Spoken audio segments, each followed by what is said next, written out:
Hello, hello. This is Jonathan Quell Higgins III. I apologize. I'm not really familiar with all those clips and everything that is going on. Welcome to the ArchieLuxury live stream channel. I'm stepping in here for Tan and for Archie now that Archie is on his way back to Brisbane.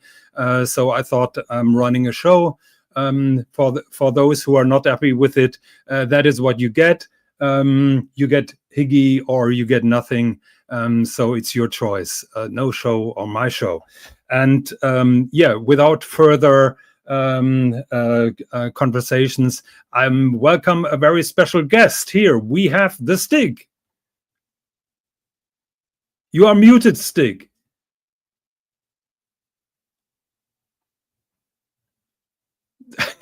Stig doesn't talk. Okay, I have to accept that. So, Stig, do you have any secret missions for today? Any test drives on the track? Are you wearing those gloves because it's so cold in Poland? Do you have snow already?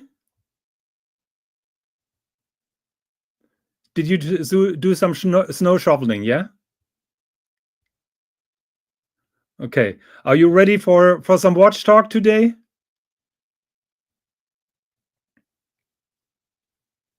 Hey, GMT Master, let's do full screen and see if you said it correctly. 1 second, 1 second. We have to have you full screen. How does it work? Oh, doesn't work here from me. I don't know. It's my oh, here.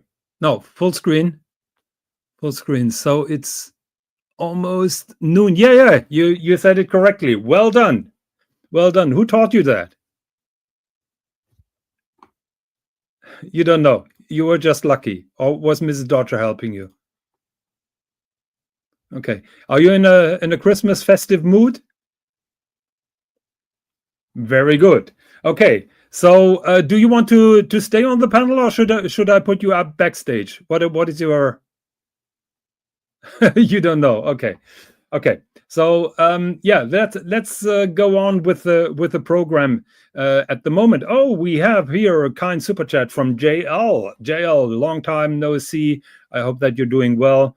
I know that you're sometimes lurking and watching. I hope that you're enjoying the show and you and family are well off.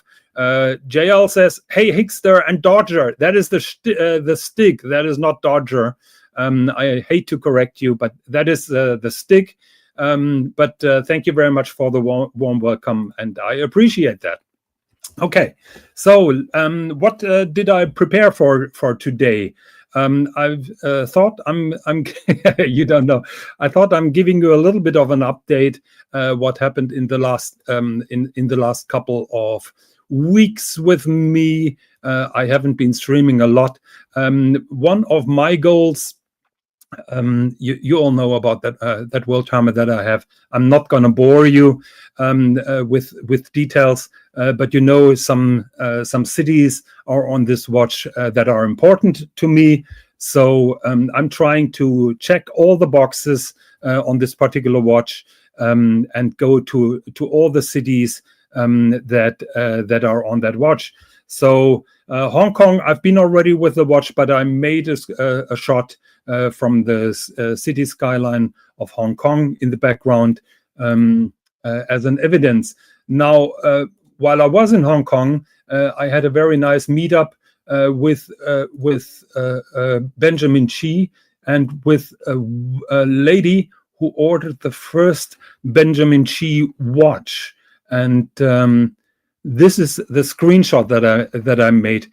So I was meeting Benjamin Chi at the JQH event at Christie's in Hong Kong, and surprisingly, he introduced me to the owner of his very first Celestial Voyager that he made in platinum. That was part of the first series of 7 pieces. Mine is a piece unique.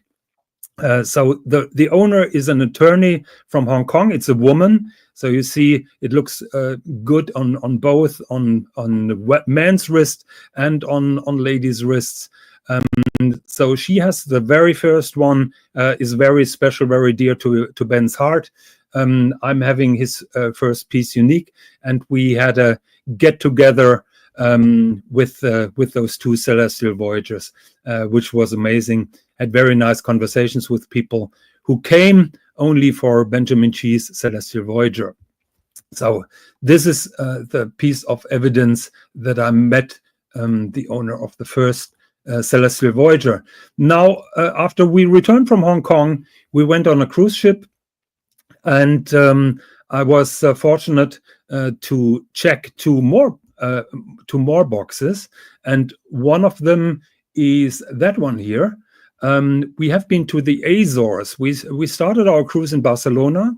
We then went to Alicante. Then we went to Gibraltar, where we met Jamie Opulence and family. And then we went to the Azores islands that belong to Portugal. And this is the main place here in Ponto Delgada, it's called. So I made that evidence shot, and if you watch closely, you can see that my world time is set on Azores time, of course. Now our trip took us then further, and it took us to Bermuda, and I made a shot of this watch at the main street in Hamilton, Bermuda. We had a very nice time there. You can see the world time is set on Bermuda time, and we had a very enjoyable day there. Now, then later on, or further, we then went to Florida, where I met up with Mathis, and that was our trip.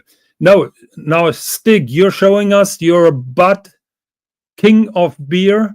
I would have to disagree with you that Bud is really king of beer. I know that the Czech are very proud. So yeah, that is number 8. I don't know who the driver is. I'm not a motorbike guy or a racing guy. I can't help you. Maybe Russ says, "Good luck with your trip to Moscow." Yeah, thanks for the advice. So who is the signature there? Stig, type it in the comments, please, because I can't make anything out of that jersey. But maybe one of the viewers may be able to help us, or maybe you just put up a piece of paper. Yeah, we know that. We have determined that already. Okay, let's see who is in the comment here. We have one UCLT. Sepinelli is here in the house. Rich Mitch is saying yes, yes, yes. I'm not sure if it's yes, yes, yes, or no, no, no. Matt Lindell is saying, hey guys, JT doesn't know how I cope with Eddie and Heinrich. Actually, I like Heinrich a lot. He's a fellow countryman, and we always enjoy talking German. So I have no problems with Heinrich, and I don't have a problem with Eddie as long as he's not on the phone and talking in Russian.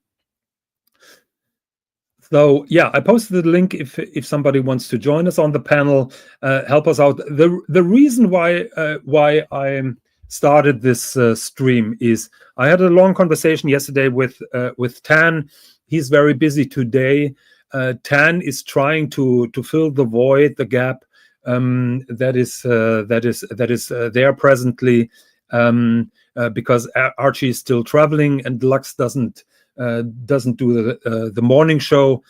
I, for my part, enjoy it when I have time to hop on, and I don't want to leave that space empty. Now, Tan told me that that he tries to do the evening shows when Archie is absent, and I thought when Tan spends his valuable time to hop in for Archie, I could do the same.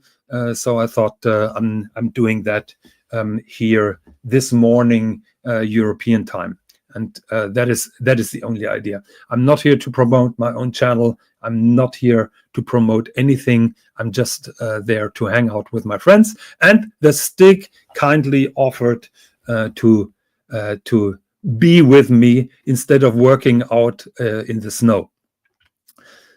So Stig is double snake. I'm not sure if that's true. What time is it in Darwin? I don't know, Sabinelli, because I don't have Darwin on my world timer, as everybody knows. So I have to ask Google. Yeah, Stig can ask Google. So Jean-Claude JCB is in the house. Hello. And yeah, Russell made his nasty comment like always. And we have another guest. Ladies and gentlemen, let me welcome my friend Jamie Opulence. Buongiorno, come stai? How is the day? Very good, actually. And yours?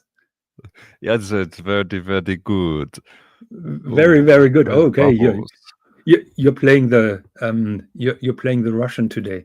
Okay, so I the don't know who bubbles. I am. I'm Portuguese, French, twinned with Anglo. Okay, and you're working for the Red Cross, or? No, this is the Switzerland. But Swiss is yeah Swiss is a Red Cross on white. Yeah. So Luxy is taking a bath, as far as I can see. Man, Luxy, this is the life. Bitcoin, baby, 100K. Yeah. 102. Saw that He today. diamond-handed. He hodled all the way. How many Bitcoins do you have, Luxy? Oh, I don't have any. Okay. Be careful that your canary bird is not sticking out of that foam. So we don't want to have this this stream nuked. What's the Stig? What The the Stig hell? is not the Stig doesn't talk. The Stig doesn't talk. Oh my god. Yeah. So Sabinelli is saying Ben Collins or Phil Ken. Is it Ben Collins on your jersey, the signature? Where's your snow angel? Thanks for the super chat. It's thunder.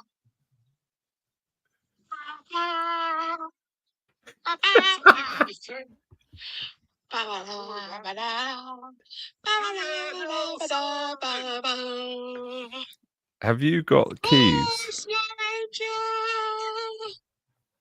Daughter? You. I can neither confirm nor deny. Right. So what's on the agenda? Thanks, man. Super chat. The agenda is just to talk some shit, maybe talk about some Christmas presents.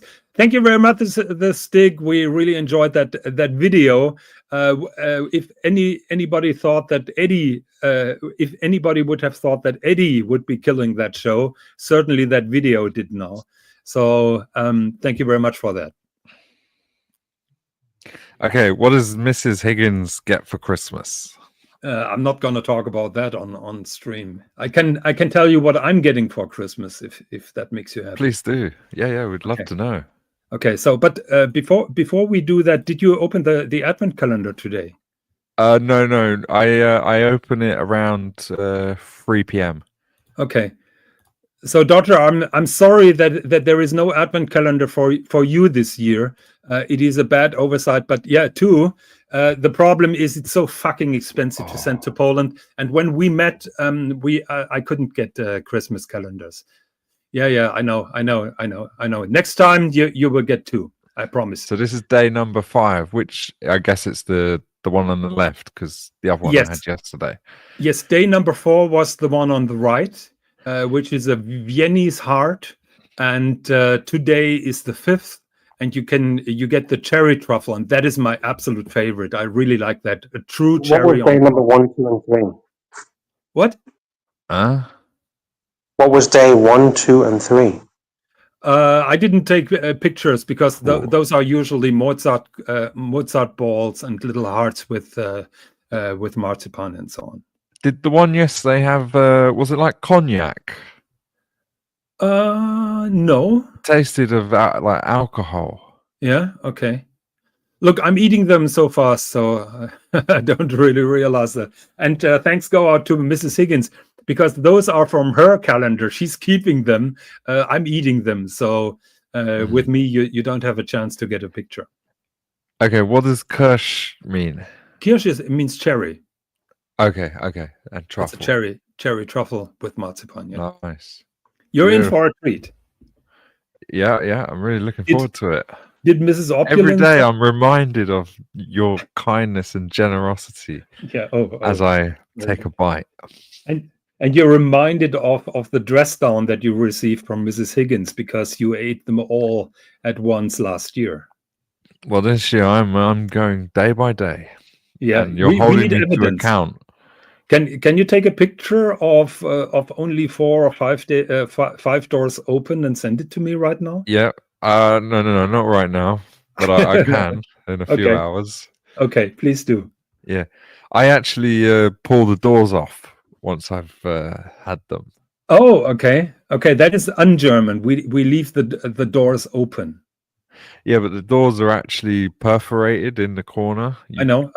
They're actually designed to be pulled off. That is not how I learned it. I know that they are perforated because they move then easier, but nobody here rips the doors off. Okay, well that's me, Anglo.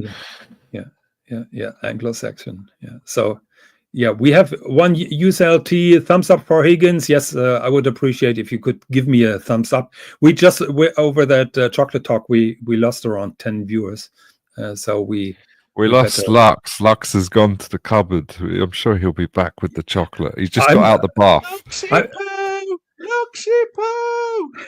Where's Luxy Poo? Luxy drowned, I'm afraid, from the noises that he made.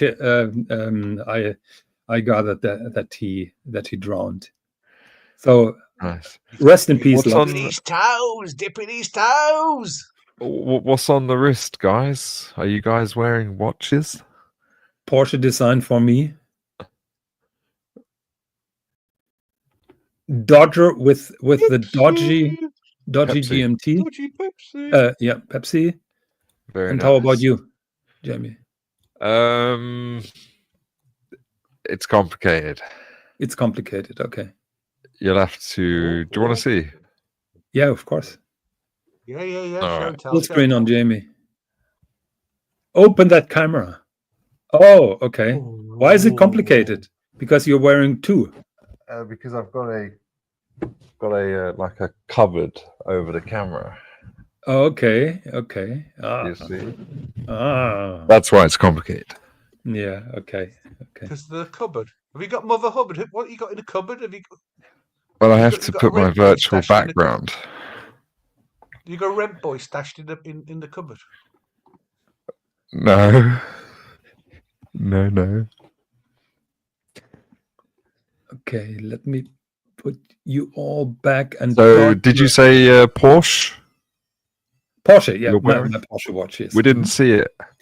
Yeah, I'm not. Oh shit! No, Somebody- somebody's calling, and he's calling for you, Jamie. You know what this is all about. So let me Who? mute me for a second, and you continue, okay? Sounds like someone's ringing you to shut the show down. Probably. Fair enough. So, how are you, Dodger? How's it going? All right. Been doing some work. Cut my finger on the angle grinder. Sprayed paint all over the place. I was trying to undo. These aerosol cans with this paint and this marker paint. We'll use the marker paint. So I was pressing the button, nothing would work. Pressing the button, and I banged it on the counter, and boom! There's yellow paint Ooh. all over the workshop. It's a blooming disaster. It's a disaster, Jamie. It's a disaster.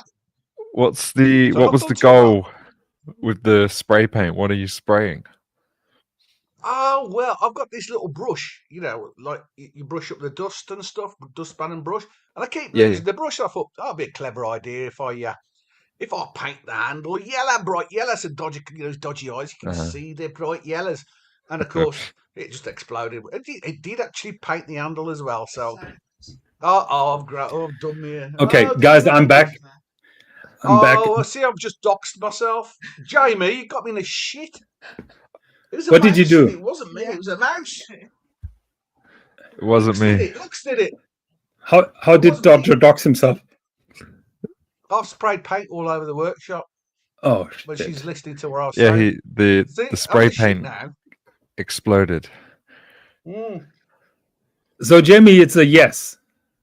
Okay. We're going to talk about that later. Okay, fine. Yeah. Okay. A simple yes or? Well, it's a yes. That easy. Yes. Fair enough. Where's All Narky right. Poo? Where's Narky Poo? It's Christmas. Where's Narky Poo? Narky Poo's not been around. Where's Nark? Yeah, I haven't seen Narc, and probably I don't want to see him. So the gangster asked, who thought it was it would be a good idea to give Higi a show? Yeah, must be a real moron to think that. But it is what it is. Gary doesn't want the link. Hang on. Did you give Archie the 60% shakedown? Is this what's going on? Probably yes. I can neither confirm nor deny. Oh, nice. Well, you know how shakedownish shakedownish I am. Hey, look, who's an axe? Lux is Is it back. the real one? Is it a real Luxy Poo? Lux is back. Are you alive still? Yeah, I think so. Okay, good. So you were running something a little bit earlier, I've seen. Yeah, I just wanted to do a relaxation therapy session. Okay. Can I tell you? Oh, sorry. Yes. Did you show us pictures from your bath, from your bubble bath, or? Yeah, a little bit. Bubble bath, I'll tell you, had waves in it as well. We had waves in the bubble bath. Wow. Did you see that he drew our names in the sand? Who- I did, yeah. It said Lux. Dodge and Jonathan Jamie. wasn't there. He Love Dodge drew. and Jamie forever and ever. Oh, Yeah, I'm Blondie. he drew a big love heart on the sand, and he wrote Jamie, Dodger, Blondie, GD, JT. How And about me? I kept saying put Higgy. Yeah, Jonathan, you weren't there. You completely blanked it. I was preparing for that show. I mean, it looks like we are just shooting the shit, but actually I did some proper research here. What? Yeah. Beautiful. What are you preparing for? Believe it or Okay, not. let's see exhibit Can't be 1. bloody Let's landscape in let's internal go. Let's floors. go. And Let's go. Gillette Shay. Oh, here we go. Oh, blimey. Oh, what we got there? Oh, My pen. Can we see the monkeys, Lux? Oh, the monkeys. Not right now. Not right now. Let me get on. We got snow. We got snow if you want Be snow. careful. Don't slip over, man. Let me Yeah. get down. Please. This looks lethal. One pecker is enough here on the stream. Oh, come Oh on, my! mate. Oh my God! Close your eyes, guys. Yeah, Close your eyes. that is not material for the hate streams for another 2 days. You know that. He's wearing trunks, so I'm a little bit wearing relaxed now. You know those German guys at the pool that wear the Speedos? He's wearing them. Yeah. Exactly. Yeah, they're usually playing table tennis, aren't they, the Germans? In their little, They've either put the towel on the towel on the sunbed at 5 a.m. or they're playing. Oh, I hate that. I hate that when in the people are budgie doing smugglers. Them budgie smugglers, them. that. But I would guess that hotel is at least 100 euros per night, and you're playing the poor family for poor boy from a poor family all the time, Lux. I think we have to renegotiate your salary for the Luxy show.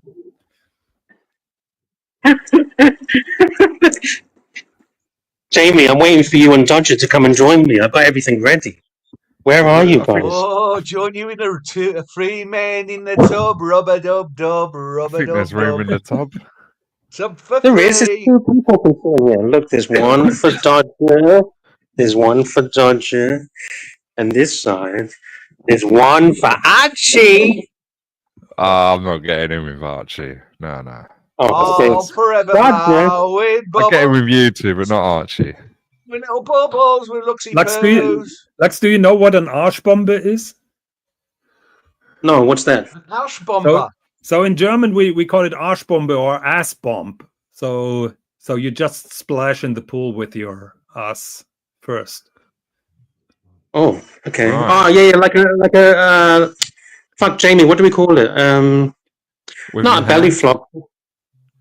No, I understand what you're saying. It is the opposite of a belly flop, yeah. we call it a bomb. You tuck your knees into your butt. You tuck your knees in, right, and just jump in, right? Is that what you mean? Yeah, exactly. Yeah. A cannonball. Cannonball. Yeah, cannonball. Yeah, Gee, beast mode. got it right. Ass out, yeah. You had a piece in the tub yet? So Gary doesn't see any evidence of preparation for the show. Gary, you're not wrong. My main preparation for the show was not to dox me anymore. So that was most of the work. No, but yeah, I've showed you or that teaser picture that I showed you was something that I really enjoyed yesterday, and I would like to show you what is behind. Keep on talking because I have to find the link here. Okay. Gary the Gangster was in the chat talking about Luxy eating all of the advent calendars. Can I tell you a little story as a kid? What I used to do, I used to unseal the advent calendar from the bottom, slide out the tray, and steal the chocolates, and then slide it back in, and nobody would know because the windows hadn't been opened, and there was no evidence of tampering. You're True such story. a mean. You're such a mean person, I must say. How could you do that? I also used to do. Slide it back in. What I also used to do is the Christmas tree. You'd have chocolate on the Christmas tree, chocolate coins and shit. I used to unwrap the coins off the Christmas tree, get a carrot, slice the carrot, and wrap the carrot up so you wouldn't even know the coins had gone. My God. I tell you what I used to do. That's my addiction. I used to take the carton of milk in the fridge. I'd drink some and then top it back up with water. Because my dad, he used to have, he'd say, leave it, we need it for breakfast, So I'd have my sip and then I'd top it back up with water. I can tell you that is a similar idea had a shop manager at the company that I used to work. She was an alcoholic, and every shop has a bar, and she was drinking the whiskeys and then filled them up with water until she got caught. We caught Marcelo drinking the tea out the whiskey bottle at one time, remember? Ah, yeah. Drinking the tea out the whiskey bottle, remember? Higgy, we're 30 minutes in and you've not shown any of your exhibits. Of the preparation, yes. Not shown us any Langays. I'm browsing here in the background. No Langays will be shown today. It's hard. It's hard. It's hard. But what is the term? You can only do your best. You can piss only poor do your preparation. Best. Yeah, I'm browsing through 500 items. Now I found it. Now finally I found it. I thought you was getting something for Christmas that you were going to show us. It's worth the wait, Jonathan. Yeah, don't rush me, for Christ's sake. Okay. Okay. German efficiency for you. So, as you all know, I'm a loyal customer to Porsche, and yesterday I got the newsletter from them, and they suggested that I'm getting this here for Christmas. What do you think of that?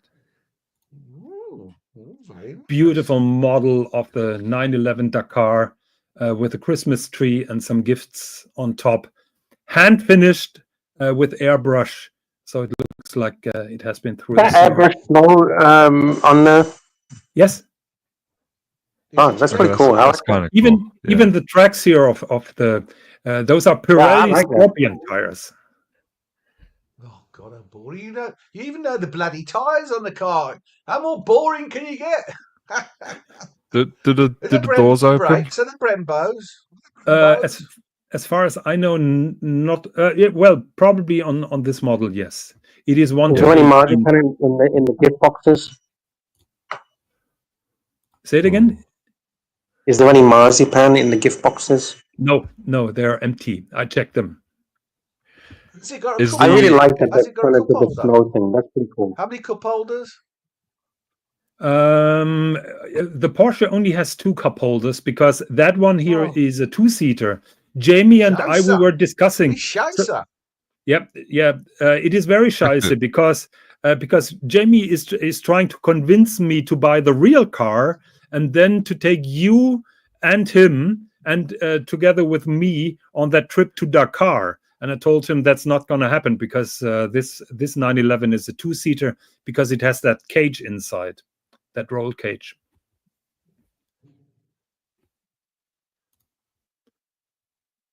Okay, everybody's silent. What happened here? I neither confirm nor deny. Moment. Okay. I don't know. Moment. Very good. Okay, so let's have a So look. this is your Christmas present. No. I asked Mrs. Higgins, and her reply was 1 finger. But Porsche has a long tradition of having those model cars with Christmas trees on, and I'm always looking forward what they're bringing for that year. Mm-hmm. So Fair do you want to see what I'm getting for Christmas? Actually, yeah, please. Yeah, we're excited. I think Jamie, you and we've been talking about that. The chair. Yeah, 1 second. You getting a chair for Christmas? Here it is. Chair. Yes. Mm-hmm. Fucking hell. Yeah. Can you get a chainsaw or something? I'm getting a gamer chair for Christmas. So you've got your own show on the ArchieLuxury live stream channel, and you've now got your chair. You're going to make yourself comfy. Yes, very much. Yes. Oh, I've got a nice chair. That is the plan. So that is a Recaro seat with the famous Pepita pattern here. Pepita was used on the very first Porsche cars in the 1960s. It's an iconic design. It has been lost for many years, but Porsche is now starting to make that pattern, that fabric again, and they're integrating that to some of their products. You can buy wallets and pouches and even those gamer seats now with the original Pepita pattern. Yeah. Well, that's interesting. So, are you going to do a like an unboxing, put the chair together type video? I don't think so. No, I'm waiting for the chair, and you can see here from the price. Usually it's 1,800, and I'm a stingy fiker.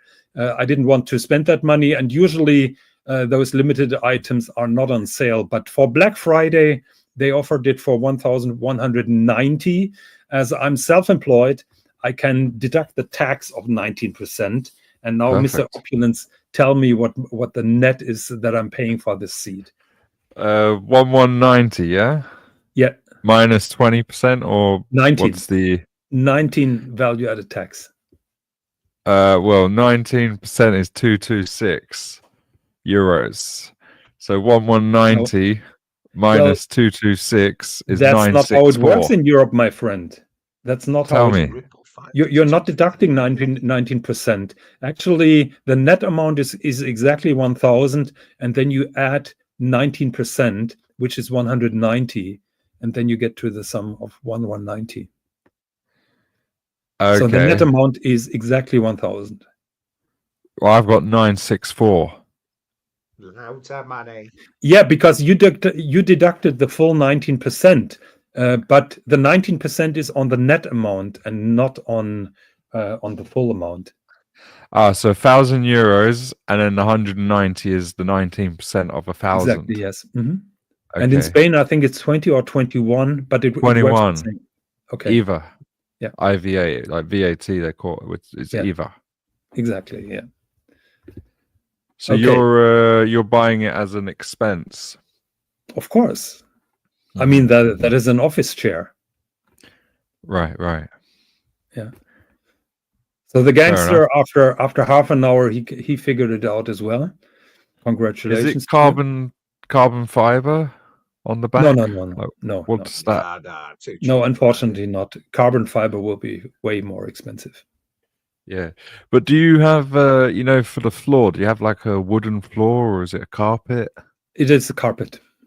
Okay. Carpet, no beetles. That's a problem Why? because you can't really roll with the carpet. Oh, you can. There are special wheels for carpet or for hard floor. Yeah, yeah. So How do you just maintain the chair? Do you oil it at certain points, or like how does that work? I've never done that before, so never oiled my office chairs, to be honest. My Yeah. office chair Has it got doesn't any have so grease much wear and nipples? tear, just like yours. Has it got grease nipples? No grease points. I bet it's got fart points. $100 from Alibaba. I just looked it up. $100 in Alibaba. That piece of shit. Tell you. Yeah. It's I've been conned again.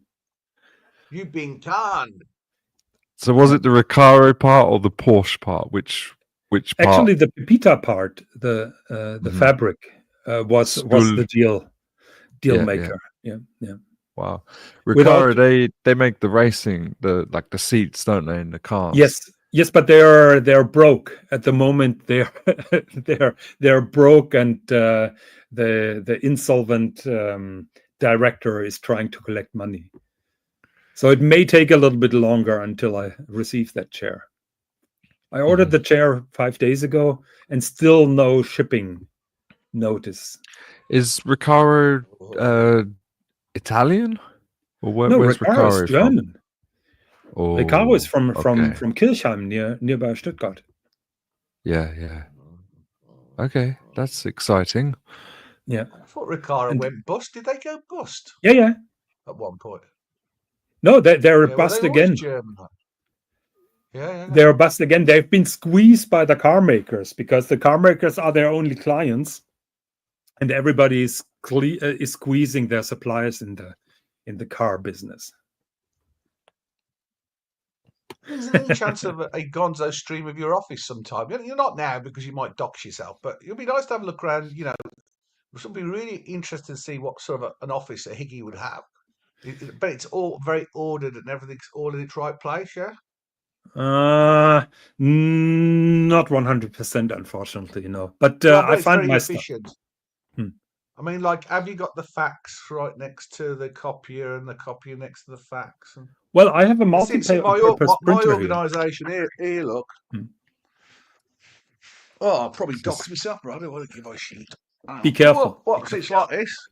1 second, full screen The on office. Dodger. That's the office. Yeah. The orifice. So I've got a floor for the chair to wheel on as well, proper floor. Wow, plastic floor. Yeah, makes sense. No, I have a multi-printer, so scanner, printer, everything is in one machine.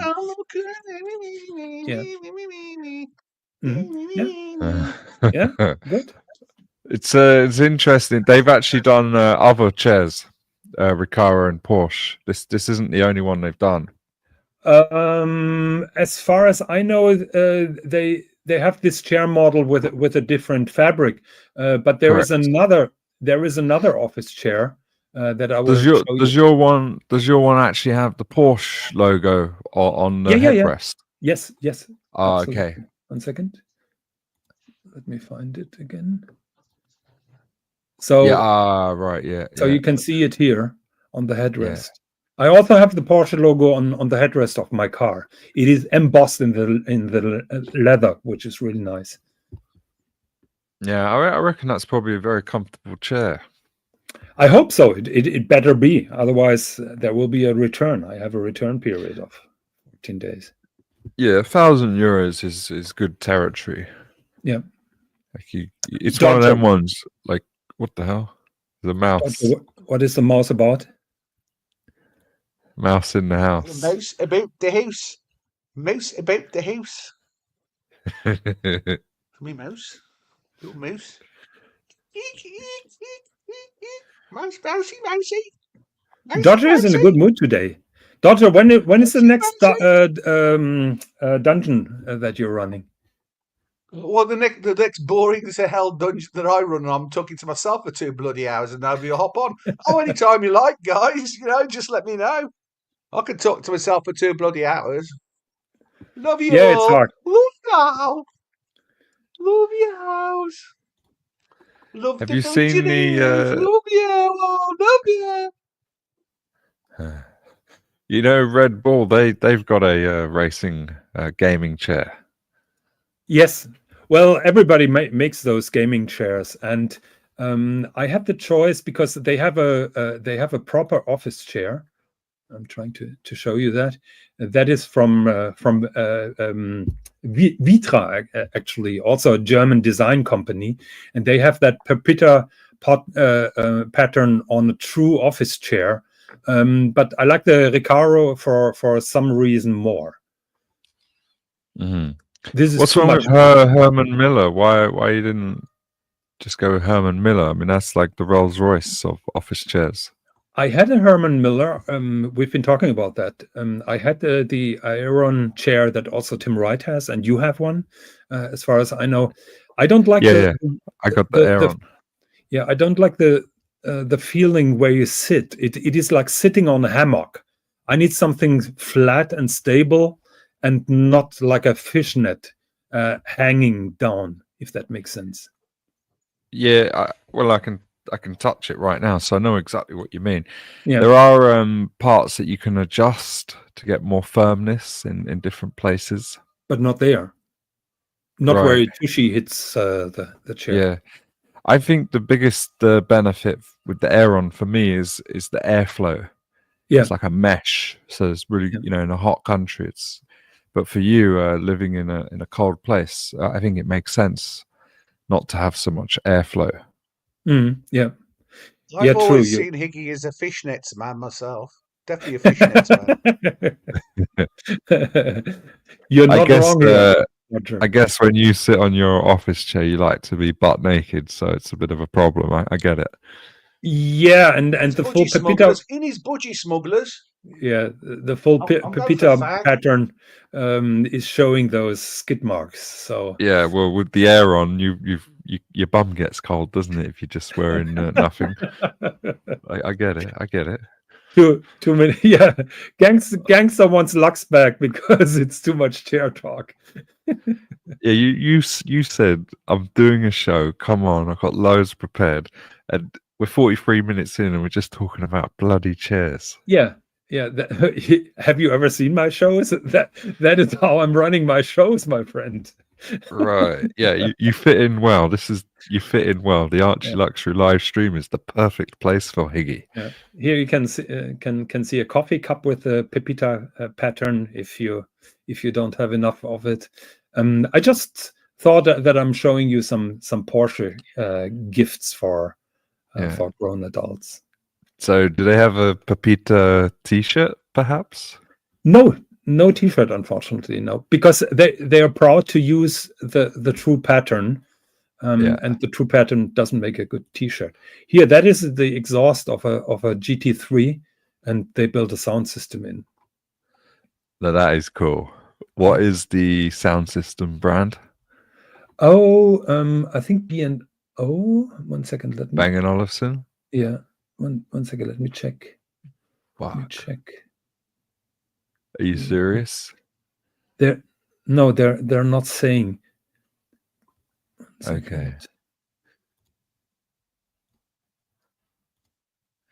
No, doesn't say it. It weighs 65 kilos. Really? Made in Germany, so they're not using any crappy system, I would guess. Mm-hmm. Ah, it's 9,000 euros. Yeah. That is seriously cool. You think so? I truly think so. Dodger approved. Especially in like a man cave. The man's his man cave, the gaming area, and you get the guys over, a few gin and tonics, a cigar.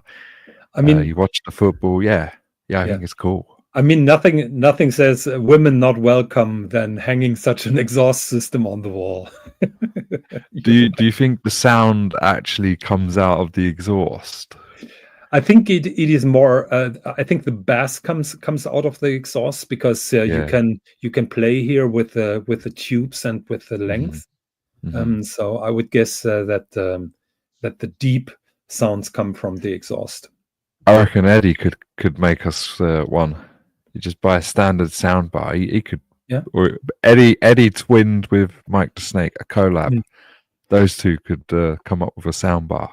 Are you exhaust. using a soundbar at home, Jamie? Yeah. I am. Yeah. On your TV? Yeah. Well, it's on the wall for the TV. Yeah. Yeah. What do you have? Which The brand? Bang & Olufsen. Bang & Olufsen. Okay. Yeah, I It went. was quite expensive, mate. Like more than the TV. Yeah. Do I you went have a cheap. soundbar? I have Yamaha, so I went cheap. I got Biosound Stage, 2,000, like 2,000 euros roughly. Mhm. Nice. Yeah, those wall signs are not really for me. What do you think, Jamie? What's a wall sign? Well, those Oh, okay. Yeah. logos that you I mean, all of this is not for me. I've got no 3,000. affinity with anything from Porsche.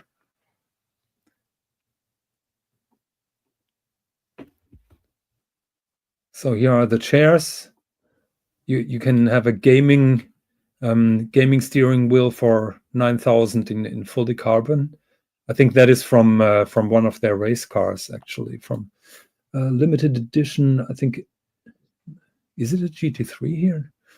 1 second, let me check. GT3 Cup.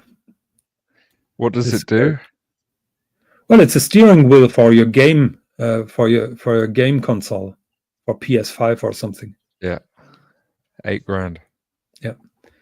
Here, that is also cool. I think that's a sculpture in concrete.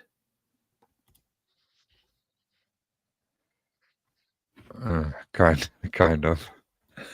Okay, you don't like it? You like weird shit, man. This is weird. Hey, I'm German. Yeah, Gangster says they make nothing. They don't make anything from my cheapo Cayman, and you're not 100% right, because I wanted to show you two things which I find neat, but I have to find them. My preparation didn't go that far. Here, that is something. If you garage your car over winter, this is protecting the tires.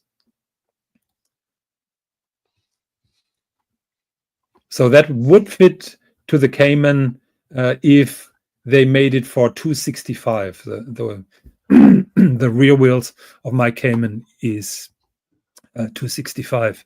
Jamie, you want to show us the sound bar? Yeah, this is it. Mhm. This is it. Soundbar. Yeah, B&O is very solid here. There is not a shitter product that they're doing. I think this is the best soundbar on the market.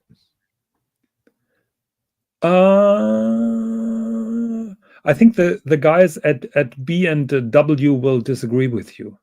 Who's B&W? Bowers and Wilkins. Yeah, I don't think it's better. Did you compare them? No, I didn't come across that one. Okay, so we have a member super chat here from Strider, member since 8 months, and Strider, good to see you. Good to see you. Great panel. Yes. Thank you very much.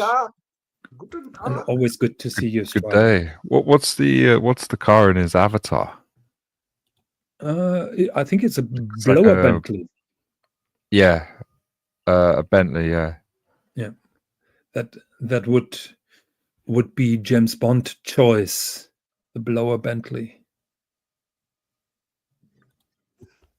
Yeah, Klipsch makes I wonder if also Lux is amazing going to products. blow up Rolls Royce. Do you think Lux is going to blow up Rolls Royce? Yeah, he says James Bond original Bentley. So as always, Higgy has been spot on. Sam says thank you very much for doing those shows, and thank you for watching. I'm doing my best. You can only try to do your best.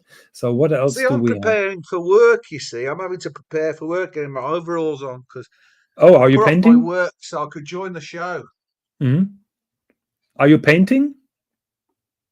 Yeah, so yeah, got my boiler suit on with my paint already on, so it's already Inside or outside? been painted. Do a bit more. Oh, in the loft, the chimney breast in the loft, it was full of covered in tar and I don't want to bore you with the story. All the work. You remind me of the steam train, the man that shovels the coal in the steam train. Yeah. I'm more. To be honest, I'm more of a shit shoveler. Fucking good, you know. Designer. If anybody wants to buy it, €50. Dodger merch. It's got unique artwork on it. Do you think we will get the ArchieLuxury signature for that? Yeah, we What's- could. Yeah, get the Dodger on it. It's more valuable. What's the brand? More valuable. Is it a branded overall? God knows. On the left shoulder, left arm. Can't read it. We have another say- super chat from Strider. Strider, $2 Aussie dollars. Can I see your Daytona, Dodger? No, the Dickies. Daytona, Dickers. not the Dickies. We don't want to see the Dickies, Dickie. it's a Dickie. It's a Dicker. It's a We want to Dicker. see the Daytona. To go. Oh, I've got and buried it up the hill in the tub. With all the other- They're in the plastic tub, buried.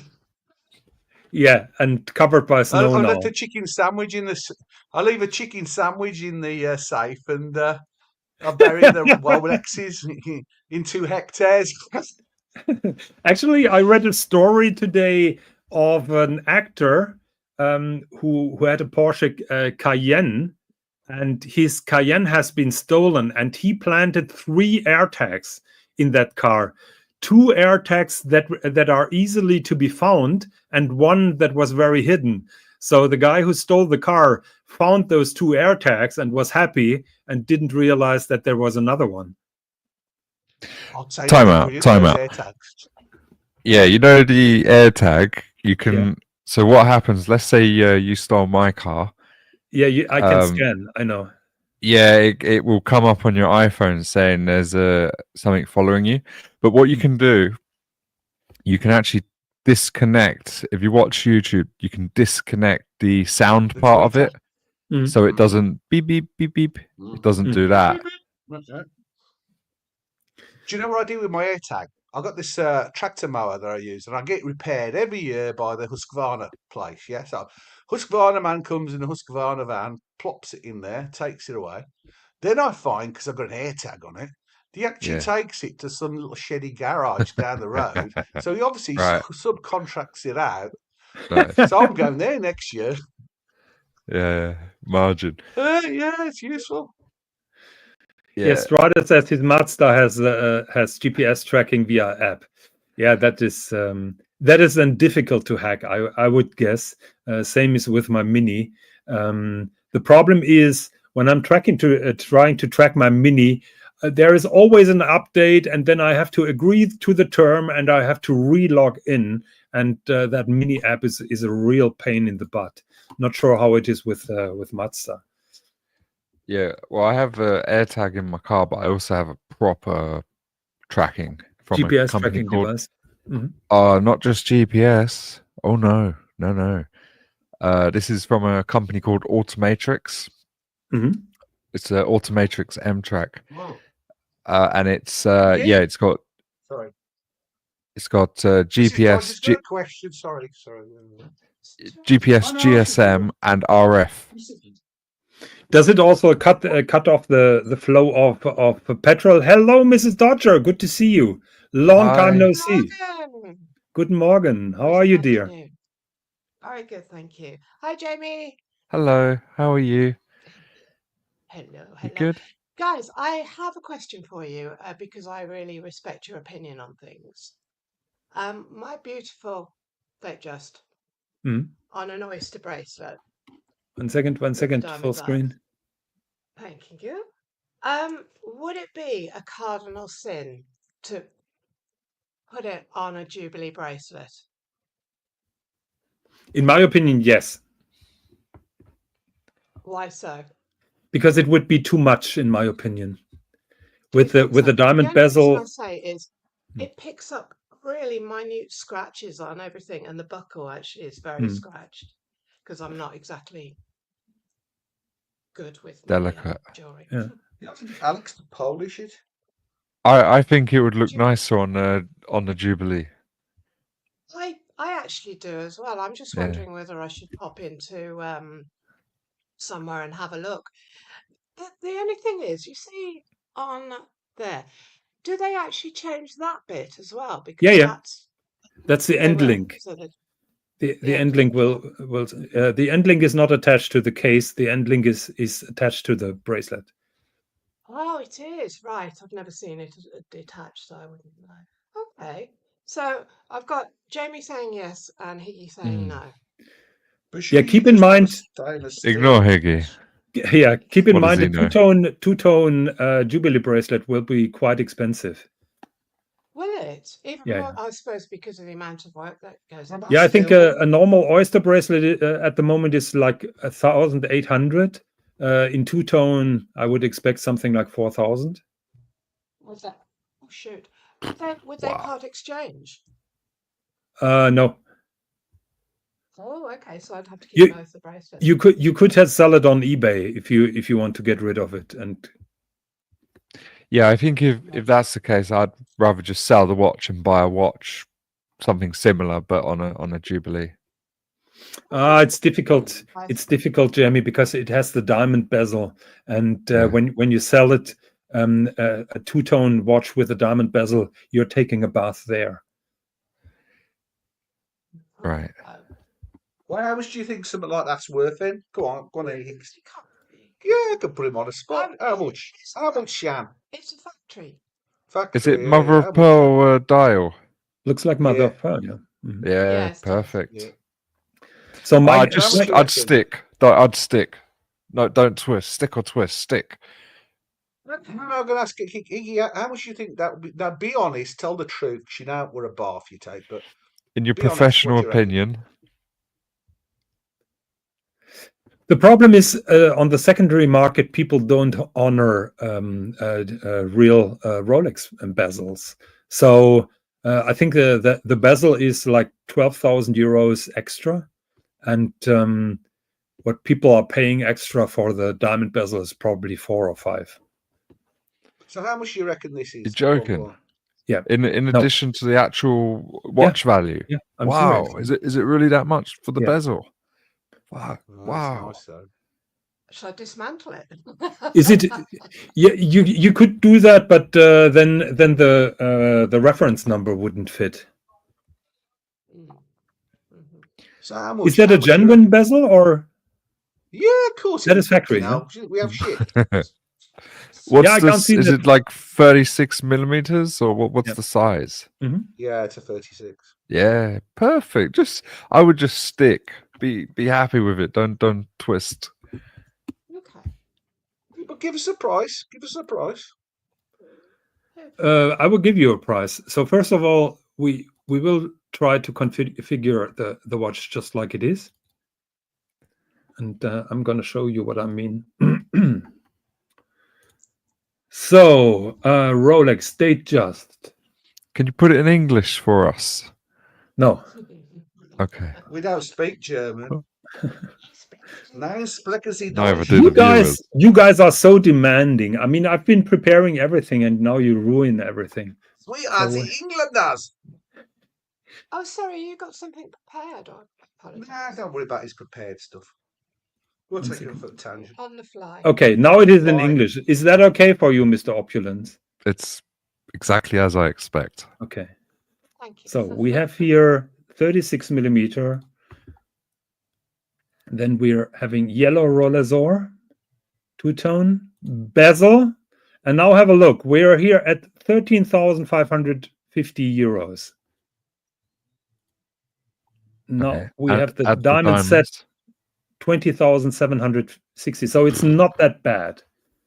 It is 7,000 or something like that. I thought it's 12. So the bezel's about 7,000 euros more, is it? Yep. Yeah. All right. How much would you pay, Higgy, for this watch? You're dodging the question.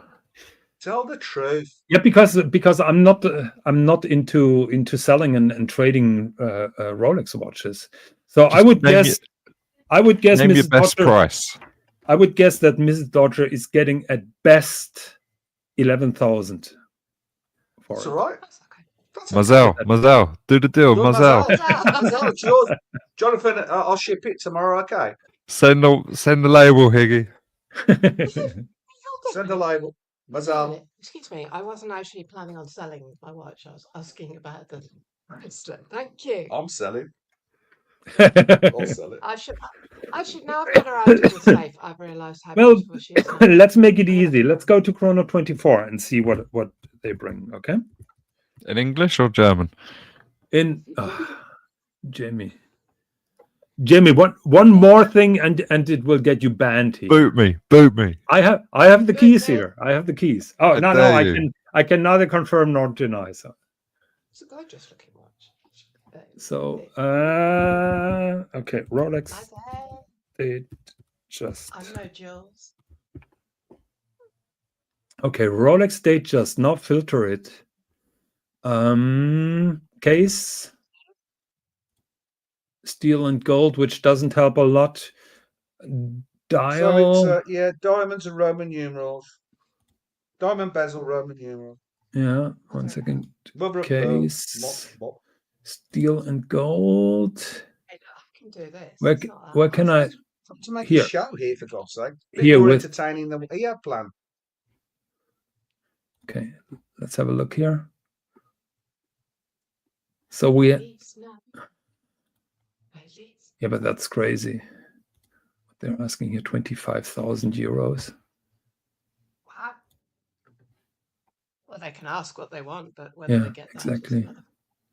25,000. I thought the market was down. Yeah, I thought that too. Here, that's probably your watch. No, that is 31. That's even smaller. Yeah. And he's asking 17. These watches haven't taken a big hit, Funnily enough, the ladies' watches have kept strong. Oh, the larger ones, the 28s and 26s aren't that popular anymore. Women like larger watches. Scratchy says, "Don't worry, Mrs. Dodger. Higgy talked about a chair for 45 minutes." Big Tony says 10 to 12. Oh, German nice luxury. avatar. Can we see his avatar again? Scratchy or Big Tony? Big Tony. Look at that. What's he Nice. got? Sausages. No, I think Bums. bums. Secret. Do you think that those are real bums or out of a factory of a Chinese factory of dolls? I don't know, That's but I'll surprised, go Derek. one by That's one surprised, and inspect. I'm glad I'm short-sighted. Jamie, what are you doing for Christmas? Are you staying at home? No, we're going to Madrid. We're gonna stay in Madrid. Oh, of course you did say. Sorry, Yeah. yes. Couple of That's weeks good. in Madrid. Yeah, really excited. Super excited. Cannot Okay. wait. Okay, Well, we're Gampers is separate asking a friends. Gampers is asking a good question. Higgy, have you decided which show will get your Christmas market content? The offer is still out there. I'm gonna do an Crappy. Advent Christmas market Well, show for $200 super chat to the corresponding channel. So if somebody donates here on Archie 200, I will do it. If somebody donates on Crappy, I will do it on Crappy. I reckon Curly will Guys, do that. Curly will put We're the off to money up for Dresden that. in a couple of days. Oh, don't say wait. You also come digging. My dilemma is as follows. Dresden. The Christmas markets look the best when it's dark because of the lights, Yes. and they look the best when we have snow. At the moment, we don't have snow, and every time that I think, okay, I'm going out now and do a Gonzo stream on the Christmas market, our bloody cat named Snooky is coming to the living room and sleeping in his bed, and I can't leave him alone for so long. So that is my dilemma. Usually Snooky is Right. is Do you destroying have the- a place to go to do the live stream? a Do you place know to where go? you're going to do it? Yeah, like which channel? I think Crappy will be happy to do that, and I can do it on Archie here. Do you have the equipment, like a tripod or a I have gimbal? a gimbal now. Oh, but perfect. Isn't that lovely? Perfect. Yeah. How's the lighting in these markets? It's beautiful. Actually, I did one last year. I think I've been starting on Watch Nicholas, and I continued on Marcello or on Crappy. I don't remember. I think Crappy was always also involved. I remember one year I offered something to Crappy, and he said, "Oh, I'm sleeping. No, it's not worth it." But I think I did one on Crappy's show as well. Yeah. Where is the best market in Germany for Christmas markets? Nuremberg. Nuremberg. Okay. Nuremberg. Check my channel, Jonathan Quell Higgins III. I have a 20-minute video of the Christmas market in Nuremberg from last year. Yeah. Have you been to many though? Have you been to Munich and Berlin and you've been to Berlin, of course. Yeah. Well, Berlin are plenty of Christmas markets in all suburbs. You will find. They're all around, aren't they? Yeah. Well, markets. as I said, we're off to Dresden soon, so Jonathan, guess what? I rang up Langate and they're prepared to show me around the factory as long as I don't take my phone. So I've got. Are you serious? Yeah. He's not serious. He's not serious. That would be annoying because I'm pushing them for years now to grant me a factory tour. Yeah, well, I asked them. I said I've got this friend called Jonathan Squell Higgins, and they said, "Well, we know him, but he's not a good enough ambassador." He's on the blacklist. Okay, Gampers. He's on the blacklist. He's a flipper. A flipper. I haven't flipped the Lange for quite some time. The Richard Lange guy. The Richard Lange, yeah. So Gampers, Higgy, the price is now 200. Do you have to do? You have to do the deal soon with plenty of mazal. Well, my offer stands. I'm not getting that money. The channel is getting the money. So when the money is on the table, I will do it. When the money is not on the table, I'm not going to do it. It's quite easy for me. So no stress for me. P. Clan says, I'll donate 5 Aussie pesos for Jonathan Quell Higgins. Gonzo, keep that in mind, P. Clan, and team up with the other people to put up those 200. So Gampers, I can certainly offer a witty aside or two. What is that? What does he mean? He's Aussie. What is a witty? No idea. Don't know. Okay. So Pacific Turtle says crappy is always crappy, which is not untrue, but that's part of the concept. And Mickey Casio, GT, I remember your market Gonzo on Lux show last year, Higgy. I think last year during the day I was driving to Lübeck and have a currywurst there. I think he means that. Higgy, pull up Tiffany's 112,000 advent calendar luxury. I'm happy to do that, Gampers. Usually we don't do this shit for free, but I'm gonna make an exception. Advent calendar, but I think Lux already covered it, didn't he? No. Lux covered the mental jock drama. He didn't cover the Tiffany calendar. The important stuff he didn't cover. Okay. Right. I get that. Okay, so Tiffany & Co. is selling a 112,000 holiday advent calendar containing 24 pieces of jewelry, including a $15,000 bracelet. No. It says the iconic jeweler selling its first ever advent calendar. They stole it from the Germans. The calendar was designed to look like the brand's New York flagship store. It contains 24 presents, each of which is wrapped in a blue Tiffany box. Actually, do you guys think that this is Tiffany? That this is blue? Because to me, it's always green, but I'm colorblind. I'd call it kind of pale turquoise. Yeah. So it's kind of between the two. Yeah, but to me, it's more green than blue. Yeah, I think you're a bit colorblind then. It seems more blue to me. Okay. Don't offend me. No, there is no need to go after me. I wouldn't dare. Okay. So yeah, I think the star of the show is here. That no, that is a 3,700 return to Tiffany bracelet. Please return to Tiffany and Co. New York, Yeah. 750. Probably you can engrave your name on it. So this is going to be for women, really, because I can't imagine there's many things in there for men. Yeah, apparently yes. Unless there is a gold lighter. So yeah, the hinge bangle is covered in diamond. It retails for 15,000. So those are the items. Extra large smile pendant in 18 karat rose gold. Tiffany 2 T true narrow bracelet. Unfortunately, they don't show us pictures. I think pictures would be Right, nice. listen, I'm off, boys. Thank you very much for your advice. Bye bye, Mrs. I will stick, I Dodger, think. and thanks for tuning in. Pleasure. And I give thought I'd that get some quick Stig man some work. Christmas cash.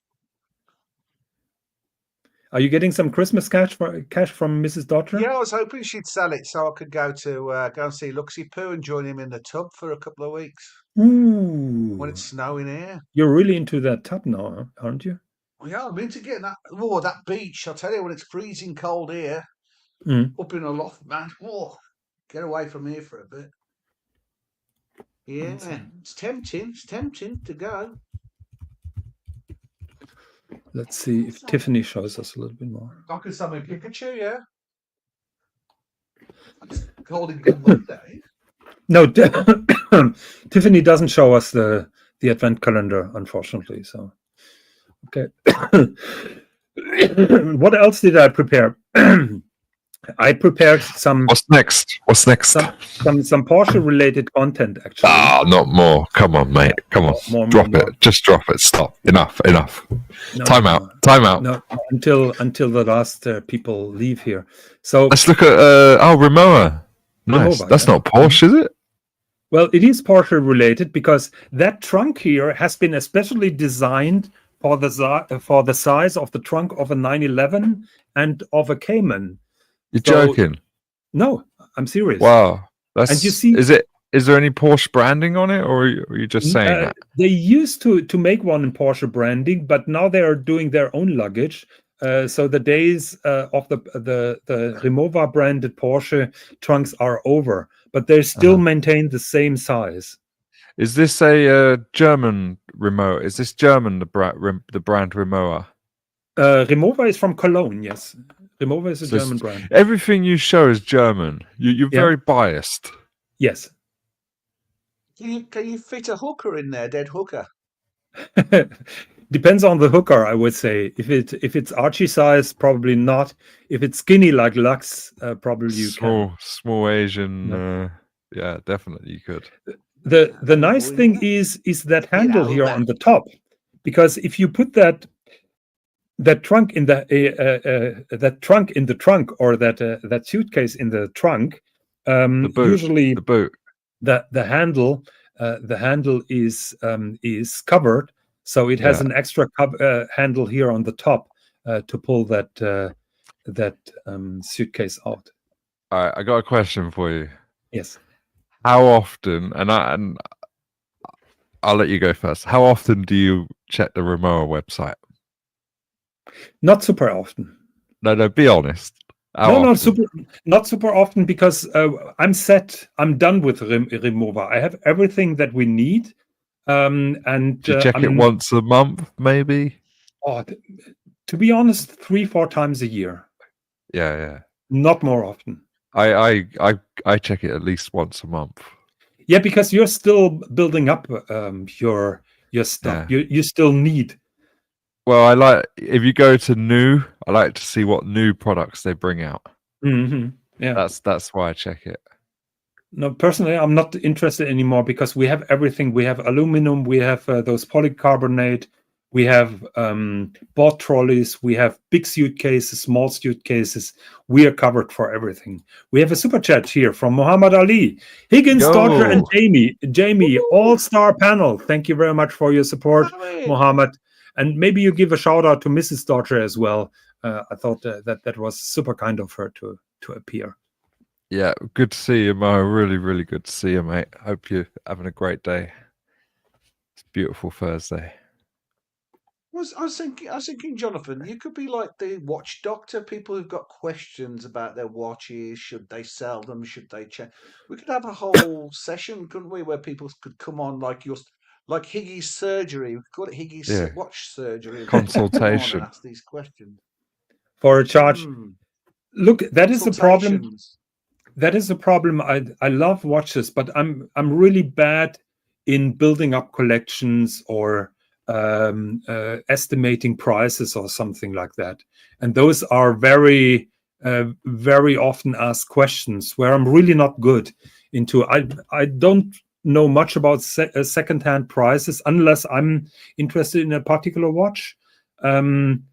Well, no, that you could go straight onto Chrono. That's like consulting your drugs Bible, like a doctor would. You know, you just look at Chrono at the time for the prices. But in terms of what you think they are in the market, are they in trend? You know your shit when it comes to that sort of thing. Yeah, yes Kinda. and no.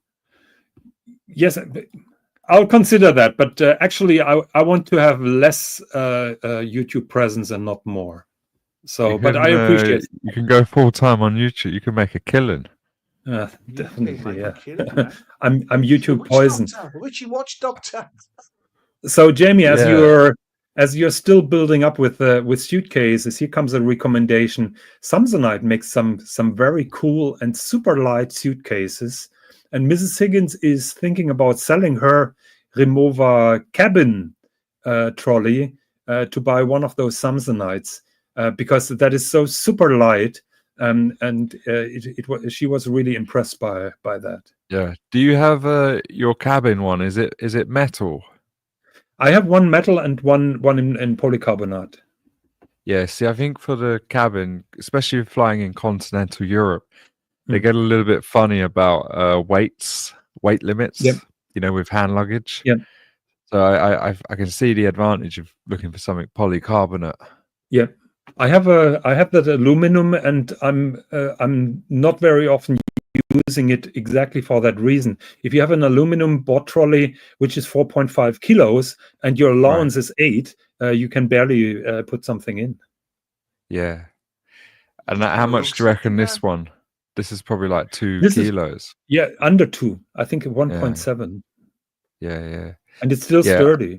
I have a Samsung cabin one, which I bought, on the way back from India. It doesn't break. They don't break. If it's a cabin bag, how do you do really wear and tear? So, I won't change that. But the actual main luggage, I got the Rimowa, the carbon one, polycarbonate.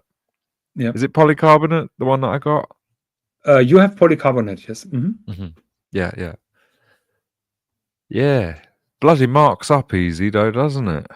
Yeah, but there was a Black Friday offer for this Samsonite for 230 euros. I thought that was a very good deal. Yeah. Right. Let's not ignore the chat.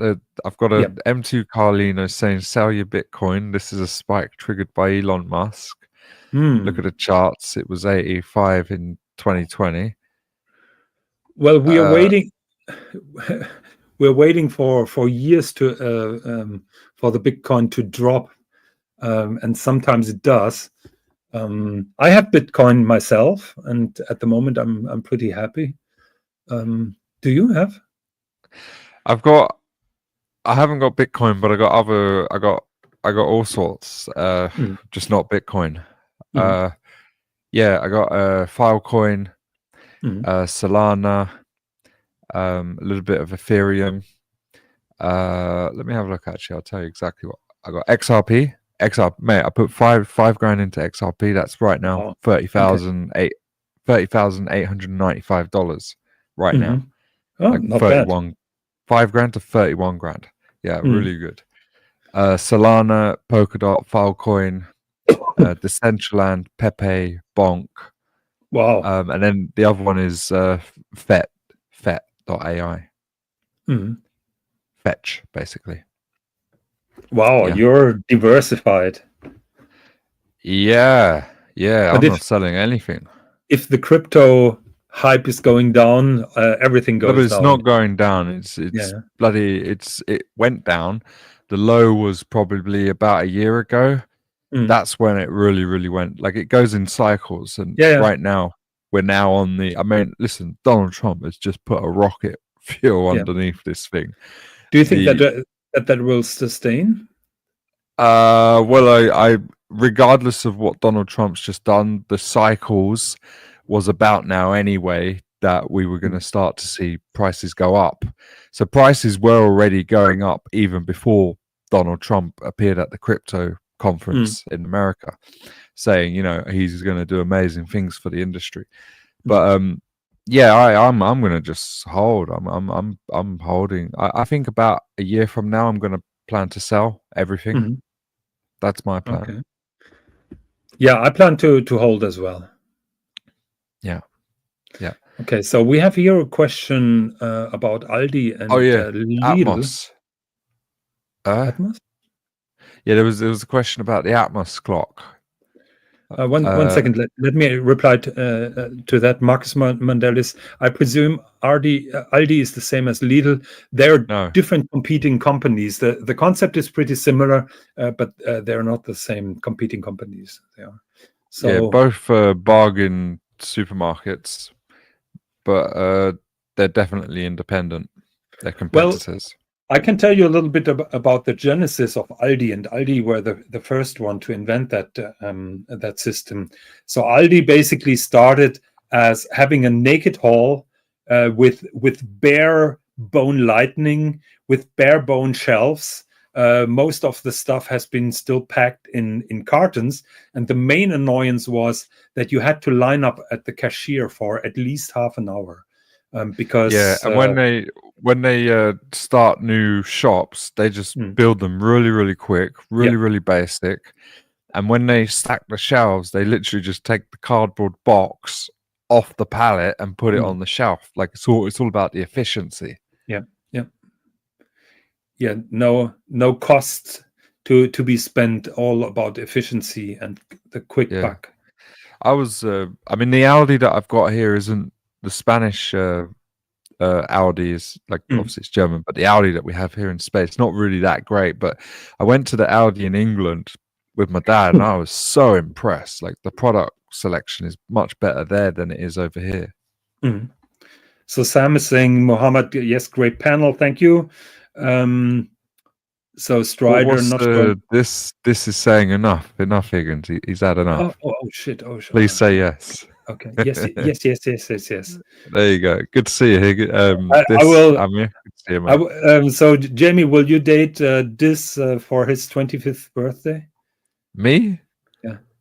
No, I'm straight. I'm not. I don't do that. Okay. So yes. Gampers is asking. Strider. Fucking hell. 1 second. No. Gampers. You said Gamper. Oh. Gampers is asking Hugo Boss versus Jill Sander. Well, if you're talking about fashion, I think Jill Sander was much more advanced. If you're asking about the person, also Jill Sander. Jill Sander is a timeless beauty. She never ages. She has tremendous class and style. I saw her a couple of times in Hamburg. She's living in Hamburg, and a very interesting woman. Right. Okay, can we address the comment from Amazing Airshow Videos? That one? Yes. Please read it. I have to cough. Okay. Jamie, my father received an Atmos clock back in 1981. Last night, I moved it to my house after setting the locking lever. It still runs perfect. How long do they last before servicing? Higgy? Well, you know my standard reply. I think the recommendation from JLC is every 25 10 years. Okay, 25. For yeah. service. And so if you got it in 1981, it's now like 30, well, like 40 years roughly. Well, it's 43 years old. So it's time for a service. Would you send it to JLC or try and do something locally? I would send it to JLC or to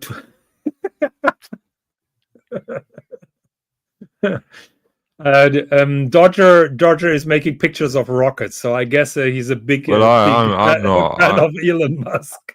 I'm not in the. I'm not a Gump retard. I mean, I don't, these two might be, but I'm not. So I know that there are specialized specialists for Atmos clocks. Maybe you'd. I've seen one, Atmos Atelier. He's got Yeah. a phenomenal Insta. I think he's in Germany. Mhm. I don't know. Yeah. I don't. Yeah. So, but I'm Yeah. pretty sure there are specialists for Atmos out there who don't charge as much as JLC does. Yeah. Also, because- if you go and service it, you go through the JLC website. They will send you a box. That's actually something that many people don't know. They'll send you because the Atmos is a big thing. It's you got to be packaging it in the correct way. So yeah, they'll send you the packaging, like really good packaging. Jamie, you're messing here with the comments. You're bringing I don't me in have trouble. I don't have the keys. What are you talking about? Well, then it's Dodger. Dodger, Yeah, I'm, the keyless. nasty fiker. I Dodger don't take is keys. Not me. What's Dodger. me?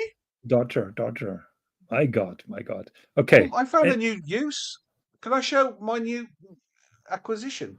Oh, What's the brand? aren't you supposed to do that on Dox's show, because he's heavily No, into I don't know. into It's got a brand flashlights. on it, but it ain't off powerful. It really is. Look at the What's the diodes on that. lumens? How many lumens? Oh, I don't know. It doesn't even say that. But you go and get. It looks like a lumens from shower that head, from to be honest. Listen. good. There's a new use for it, Jonathan. You'll appreciate this with Snooky. This Okay. finds cat piss anywhere. You shine this where a cat's Oh. piss. It glows. It glows. So you can find all the cat piss around the house.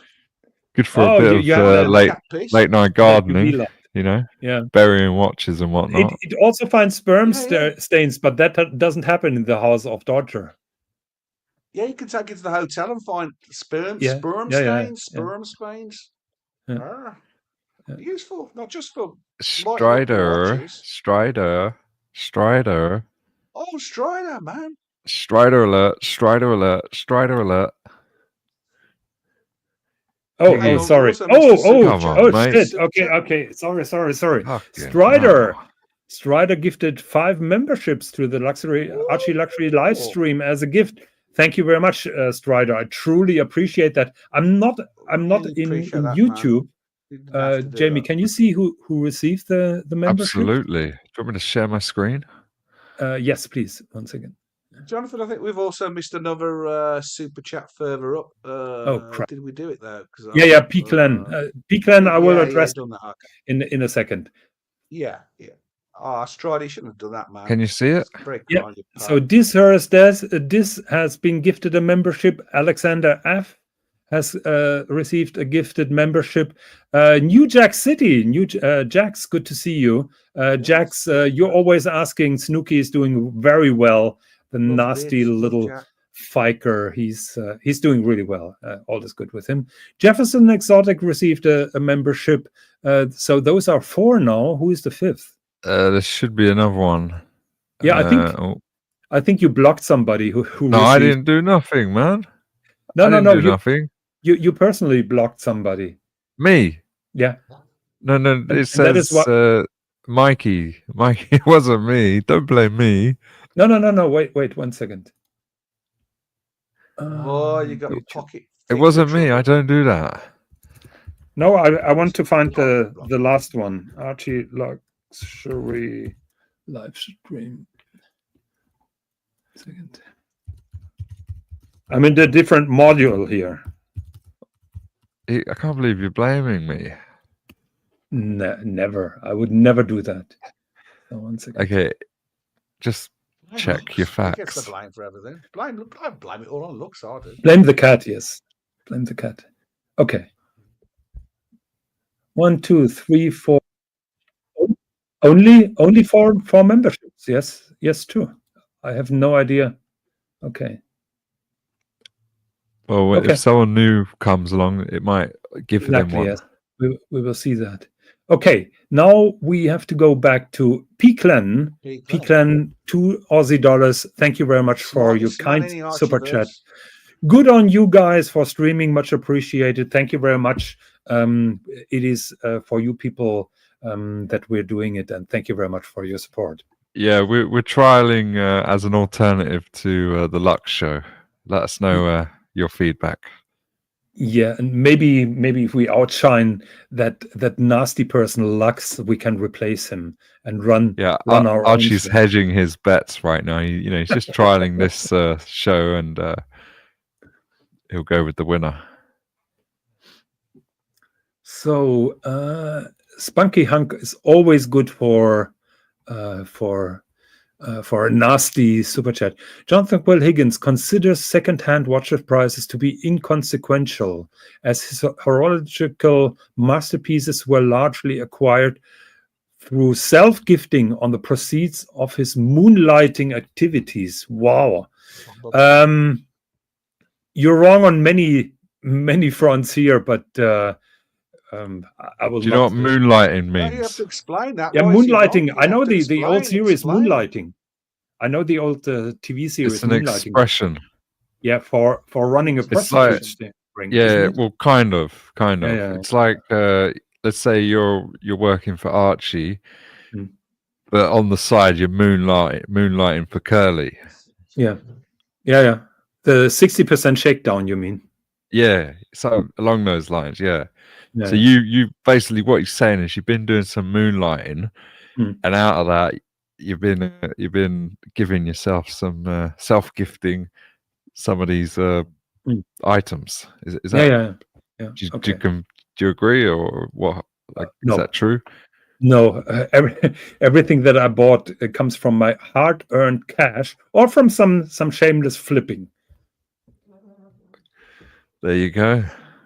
So we have here niece Erin Fletcher. Maybe you can read that, Jamie. Yes, good to see your niece, Erin Fletcher.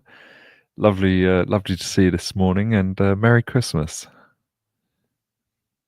So how about your Australian accent? We can't do that. I tried too many times. Okay, Phoenician Cedars says the fifth member gift went to Alexander F. I think I read out Alexander F, if I'm not mistaken. But anyhow. Hey, did you see the new Tag Heuer? No. Yeah, they released one. I've been preparing that show. What about Tag?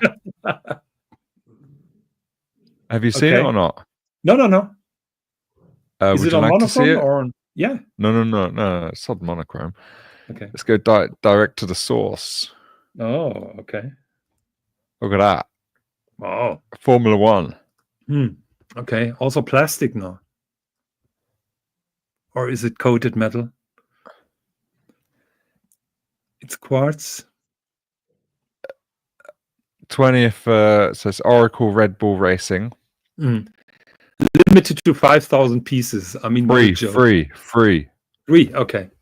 Yeah.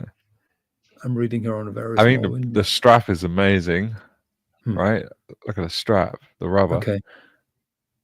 What do you think? I think that's cool. I think visually it's quite good if you're into the Red Bull colors. It reminds me of the Breitling endurance one that. It reminds me like that sort of watch, similar but sort of. The problem is the endurance and that one is shamefully overpriced. I mean, those are basically moons watches for 10 times of the money. It's a quartz chronograph with a plastic case. Okay, so it's a no from Heggie. Well, I like it visually. Would I spend the $2,600 or the $3,500 for the Breitling? Hell no. Yeah. I think it's ridiculous. If they were like 500 or 700 euros, okay, that would be a fun piece to own. But I think 2,600 is serious money. Yeah, I think it looks. Forget everything, but just look at it aesthetically. What does it tell you? I mean, stunning, right? Yeah, it looks nice. Certainly, yeah, really pretty. And the funny thing is, the more you look at it, the less you can differentiate it from a Richard Mille. Do you think this is anything to do with So Tag Heuer, is this LVMH brand? Yes. Yeah, yeah. So they're going to be really going after the Formula One now. Mhm. Well, they Right, are the now- new sponsor, aren't they? Yeah, well, LVMH. Yeah. Who sponsored Formula One? Was it Tag Heuer or LVMH? I think the main sponsor for Formula One is Tag Heuer. Okay, okay. I wouldn't be But surprised through- if through Louis the Vuitton parent, exactly, through the parent company, they're gonna. I mean, for example, the champagne. Doesn't LVMH own Moet? Or Moet. So the champagne spray will probably now be Moet. Louis Vuitton do the boxes, like the cases. They'll probably put the trophy in the Louis Vuitton case. Yeah. Like there's a lot of cross selling that they can do. Just like the trays for the Olympic medals this year in Paris were from Louis Vuitton. Exactly. Yeah. So Gangster is going after my 70,000 euros Seiko or dollars Seiko. It's just envious. It is just envy people. You really have a 70,000 euro Seiko? Really? Like Grand Seiko. Is it a James Bond? Micro Archie. Oh, is it the Credo? No, it's not Credo. It's Grand Seiko. I sold the Credo. No, not at the moment. It's in the bank. No, but can we see an online picture of it? Yeah, sure. I don't remember it. You can see a reflection of his fence in the lug. I'll tell you, he took a picture in his car and you can see a reflection of the fence in the lug of the watch. The chorizo polishing is just something else. Yeah, Jay Gray, he's saying it's LVMH that sponsor, not Tag. Yeah, but I think Tag. Tag's obviously going to be the main branding around the track. Yeah, I think the news was Tag Heuer is the new watch sponsors at Formula One. So, okay. Tag were always around the Senna days. Remember the Senna Tag Heuer? With that, I don't know what the name of the bracelet is, but the Senna tag. So that's it here. Yeah, it's Formula One and LVMH announced a historic 10-year partnership. So it's LVMH, and then within there, they've got all their brands, like your Louis Vuitton, the Moet, Champagne, the Tag Heuer, all these brands within LVMH can now be presented. What are you showing?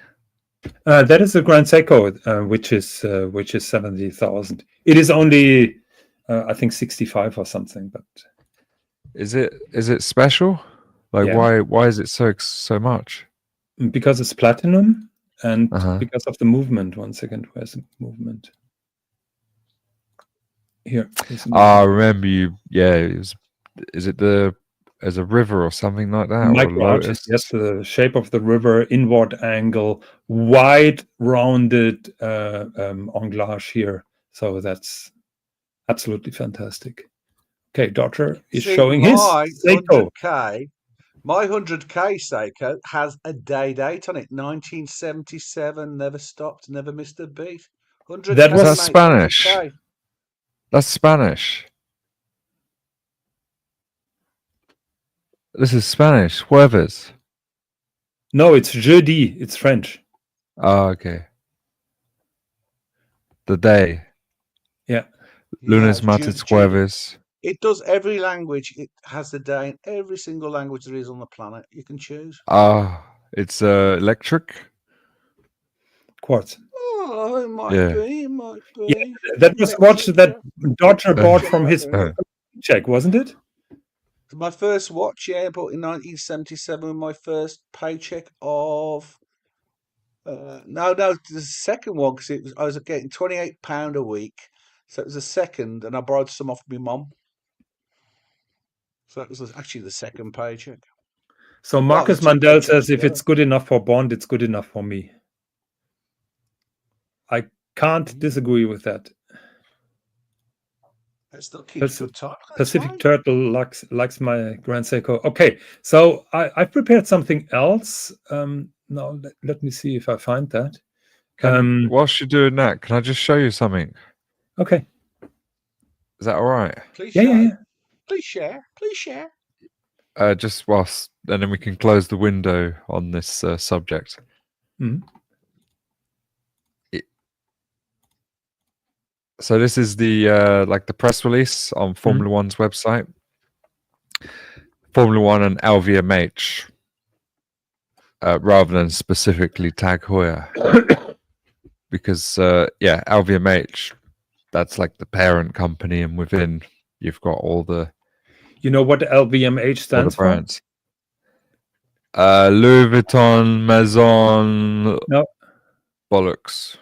no. What? Louis Vuitton Moet from Moet Chandon. Hennessy, Hennessy. Hennessy, Yes, exactly. yes, yes. I think it all started with Hennessy, actually. So look, I searched LVMH brands.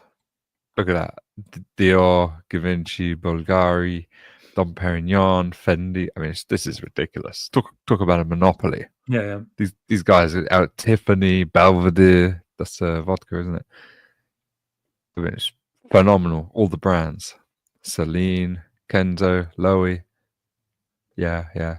So that's why it makes sense to do the sponsorship as LVMH, because they can present the product placements of, Yeah. you know, all the different brands in different ways. Cologne. The secret of all those brands is produce for a small price, then put a large marketing budget on it and sell for premium prices. So they can afford that expensive retail space in all big cities, in the center of the big cities where the prices are really ridiculous. Right, because of the margins. Yeah. Mm-hmm. Did Rimowa has also joined LVMH now? Yes. Yeah. That's why it's interesting. Like you see, like Louis Vuitton, they're constantly bringing things out, constantly releasing products. That's why, you know, with Rimowa, I mean, it should just be a boring standard suitcase, right? But since LVMH is involved, they're constantly releasing new colors, new styles, and new collabs. So that's why I keep going back to the website. So the story of Rimowa is quite interesting because, like you say, it has been a pretty boring German company with all positives and negatives, and they the last 10 years. So it has been personally owned by the owner and by the family, and I think he just got too old and then sold the company to Louis Vuitton. I think for 800 million or something like that.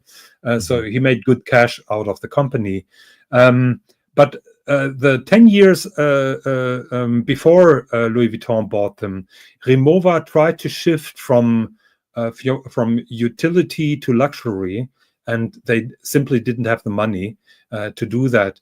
But it was a little bit kind of luxury product because of those aluminum case. And now Louis Vuitton, just like you say, they are bringing out now new colors and new products, and they put now the marketing.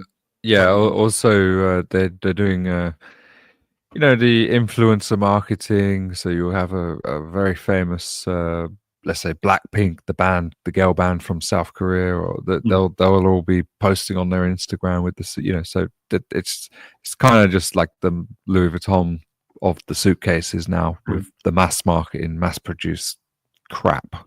Yeah. Okay, so now my browser crashed, which is super nice. Okay, I have to pull up my message again. Can you describe what you were going to show us? Well, describe it to us. I was about to show you a watch, and not only the watch because I like the watch. I'm just mind blown by the photography on. Is it Porsche? No. It is a Breguet. Oh yeah.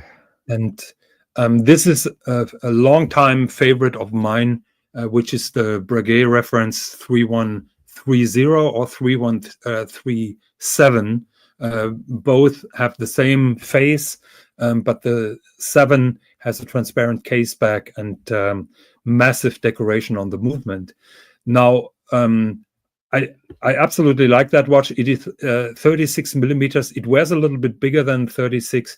It was my dream watch back in the 1990s. I couldn't afford that, but I'm just mind blown by the photography on this particular page. I'm linking it here in the comments if you want to check that out.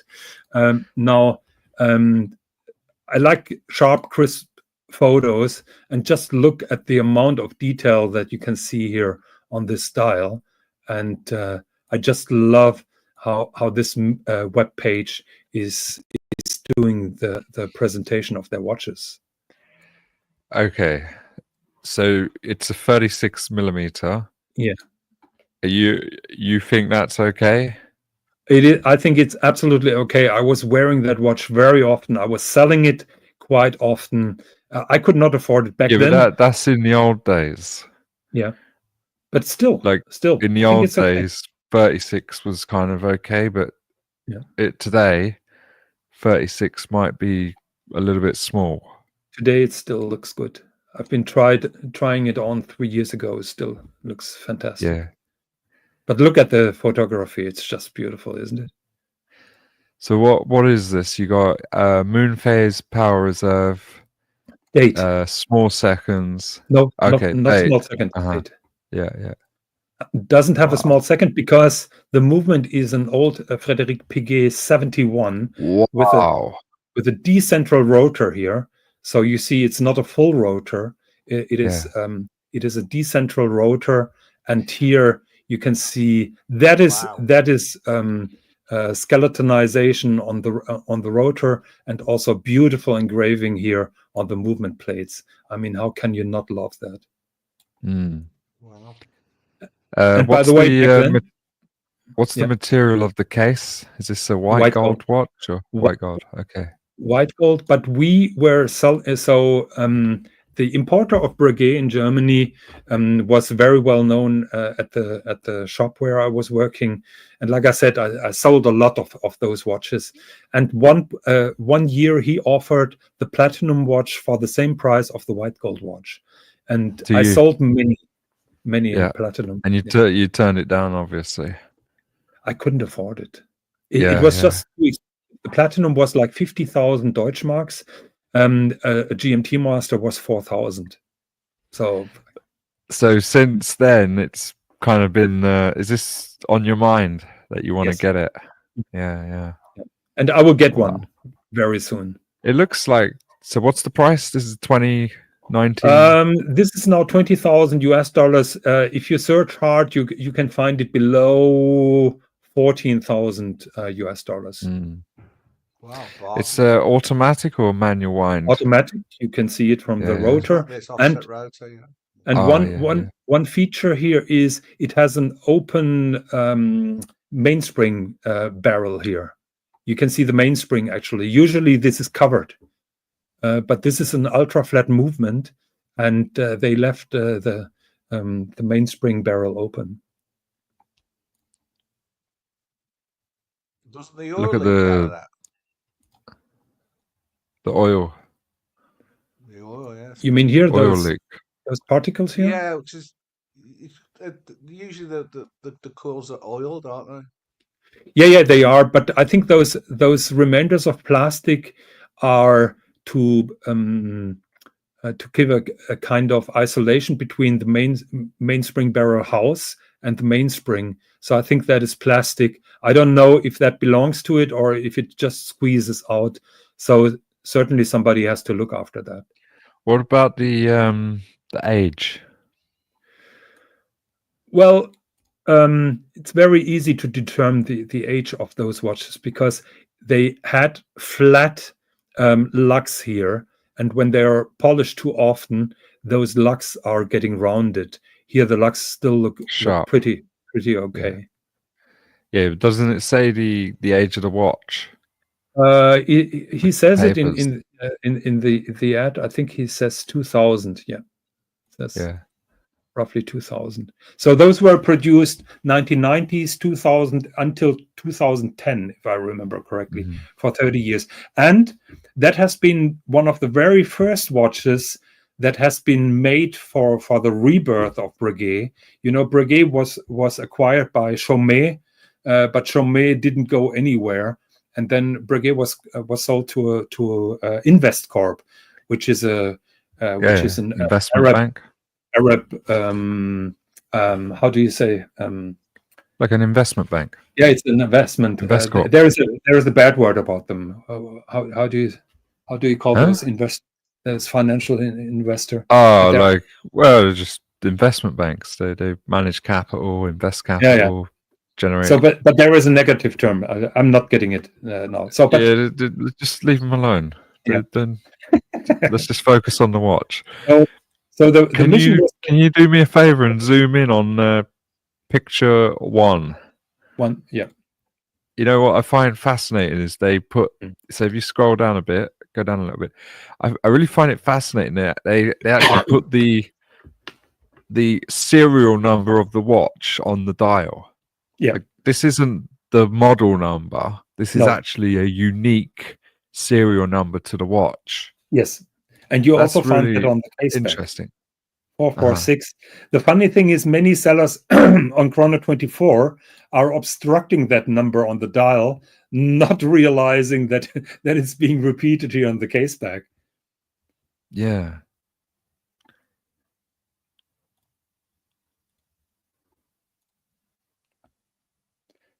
So Breguet is famous for its guilloche, isn't it? Yeah. That's something that they're really good at. Yeah, absolutely. Yeah. And they did the first tourbillon. Abraham Louis Breguet invented the tourbillon. Yes, and he was also wearing on natural escapements, but couldn't get it working. But he also invented a kind of shock absorber for pocket watches. The first automatic mechanism for pocket watches he also invented, which was a kind of hammer that moved up and down and so on. Sorry, Dodger. I've got to say, of all the watches you put, I really, really do like this piece. I really do. I think it's beautiful. Yeah, I love 20 this grand. Like, this is like a Pepsi and a Seamaster, and you get this. Yeah, unbelievable value. Yeah. I had an apprentice who was an educated painter, artist painter, and I paid her to draw this watch, and I must have that poster somewhere. I will try to dig it out and show it to you. That is how much I love this particular watch. Can we see the moon phase a bit closer? The sun. The face. Or the moon, sorry. Yeah. So is that hand painted? No, that is. I think that is gold and then etched or something. That is not hand painted. No. What Breguet did at a very early stage on his pocket watches is to have that secret signature here, because it's so small that it's more or less impossible to fake, and they're still doing that, because even back then when Breguet was alive and doing pocket watches, he was the most copied watchmaker back then. It looks like 2 eyes and 1 mouth, like it's perfect symmetry. Yeah, this is perfect symmetry. You see here the both eyes and the big mouth. So that is, and the nose. You got the nose in the middle. You mean that one here? Okay. Yeah, like if you look at a face, it looks like a human's face. And so this design is made by Daniel Roth. Daniel Roth has been commissioned to Daniel Roth. Yeah. Why do you say it like that? Because he's not pronounced Daniel Roth. Nobody says Roth. Daniel Roth. Daniel Roth. Daniel Roth. The H is silent in French. Daniel Roth. And so he was in charge in creating modern Breguets, and one of the first watches he made was that one. It is based on an old pocket watch. So Breguet had a pocket watch with exactly that kind of face. So Breguet they were big on pocket watches, and then they sort of transitioned. Well, Abraham Louis Breguet was born, I think, 1725. There was no wristwatch. Sure. Later, Breguet invented the first wristwatch at all, which was a lady's wristwatch. Many people forget that. They think the Santos Dumont was the first wristwatch. That was the first wristwatch for men. The first wristwatch for women was invented by Breguet. And Breguet also made the first perpetual calendar wristwatch, by the way. This is insane. So Breguet pricing, I mean, they seem like incredible value. Yeah. Like if you're looking for value of where to buy a watch today, it just feels like Breguet, you're getting so much for your money. Yeah. So Marcus Mandel says 1810. I think that was the first wristwatch for women, for the Countess of Rennes or something like that. So it was I know why you like this picture. Why? It's the Goyard behind Yeah. behind the watch. I think it's a nice presentation, isn't it? Yeah, it's good. It's good. I mean, every picture that he's posting there is perfect. And those hands are blue.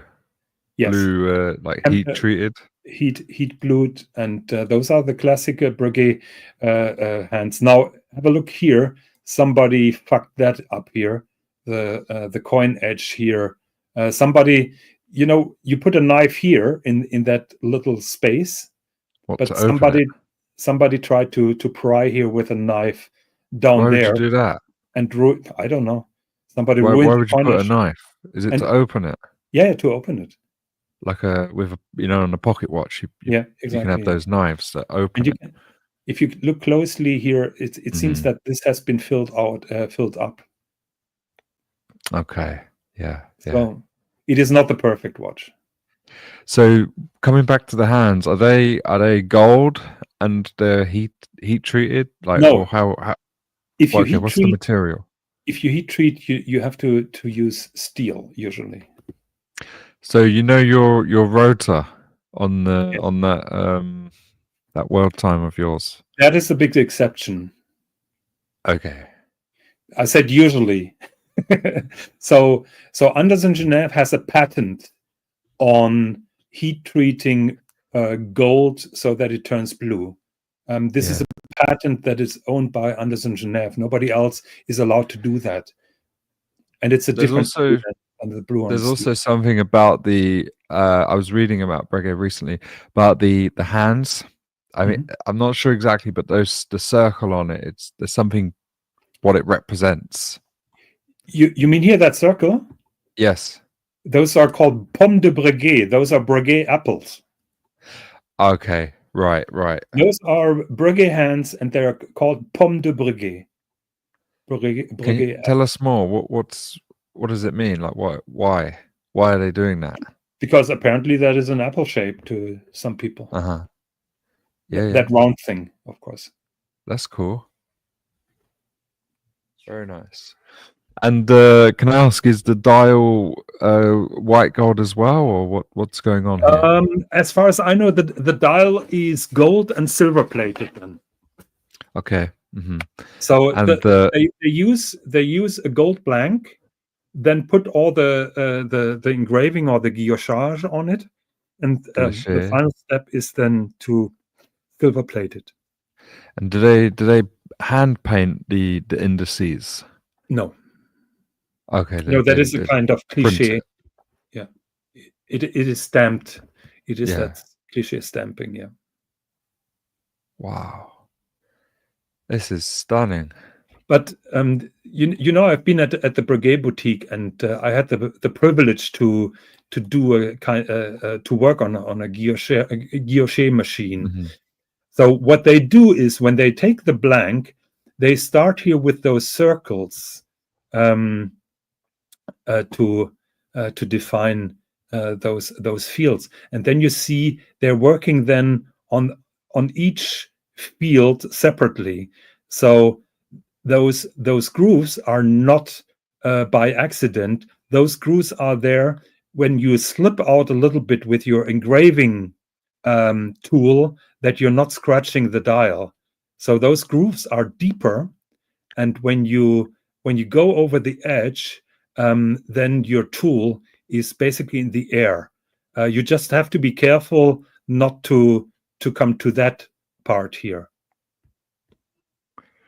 Yeah, it would seem very easy to get an imperfection in that case. If you're not careful, you fuck it up, and you have to start all over again. And you can see here 1, 2, 3, 4 different patterns of guilloche. Plus, if you just look where the indices are on the edge, like really on the edge, there's more going on there. Yeah. So would the whole thing have been just one plate? Yeah. Before they did all these different patterns. Yeah. It is one coin that they're working on. Then. That is massive respect. Yeah. So this would have literally just been one piece of metal. Yep. Yeah. Okay. Yeah, and it's fascinating when you see somebody working on a guilloche, you will start to appreciate how much work it is, how much accuracy and precision is necessary, because one incorrect move, one too hard push even. So those are all lines, for example, and you have to get those lines constantly. If you push too hard in one line and less hard in the other line, you will see that.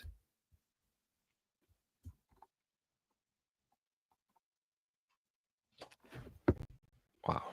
I'm speechless. It defies belief, really, doesn't it? I mean, the workmanship in that. I mean, the effort.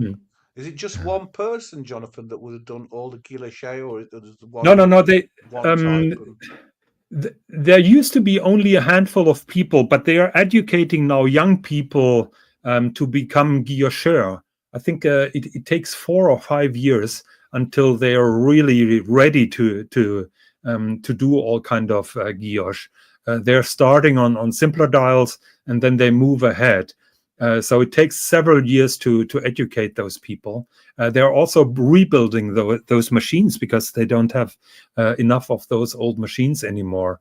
And what I find personally fascinating, Jamie, you have seen Mrs. Higgins' watch, which is a Breguet with a mother of pearl dial. So instead of taking a gold blank, they're taking a piece of mother of pearl and do all that work in mother of pearl. Very fragile. Yep. Mother of pearl is we have these for caviar, these mother of pearl spoons, and they're so fragile. Like if you start doing guilloche on that, you're gonna crack it. Like you know. So just okay. Let's just go back to the story. So Mrs. Higgins Breguet, it's mother of pearl dial, and you're saying that they've done guilloche on it. Yes. Mm-hmm. Yeah. Once again, I'm trying to pull the watch up. Whilst you do that, Pacific Total, how thick would that be for the dial? Like 2 millimeters, 3 millimeters? I think less than 2 millimeters. I think between 1 and 2 millimeters would be. Yeah, because the watch might even just be 8 millimeters in total. You know, that's before you start putting like the sapphire, the movement. You know, the base plate, surely 1 millimeter. So that is Mrs. Higgins' watch. She has that in white gold. And this is mother of pearl. And you can see the guilloche here done in mother of pearl. Can you zoom in a little bit? No, unfortunately not. Right. Okay. Oh, okay. Can't. Yeah, don't worry about it. I know. Okay, here we go. So this is one big piece of mother of pearl. Mother of pearl, yeah. Mm-hmm. I love the where the moon phase is. You know, you got the blue around the edge. Go down with your mouse. You see how it goes right the way around. Yeah. Those gaps you mean, yeah. Mm-hmm. Yeah, that is looks like a love heart. That face is also engraved here. The moon phase, the face here of the moon phase is also engraved. So, Jonathan, would one person do one dial, or do multiple people work on dial? One person works on a one dial. Wow. Yeah, because you wouldn't want to, like, let's say I've done half. I wouldn't. It's like my piece of art. I don't want to pass it to the next guy. Yeah, Just imagine you ruin the work of your colleague. Oh yeah, Yeah. that's why I was thinking that. Yeah. I was thinking that, so obviously they're capable of doing any type, swirly guilloche, all types of guilloche. Then.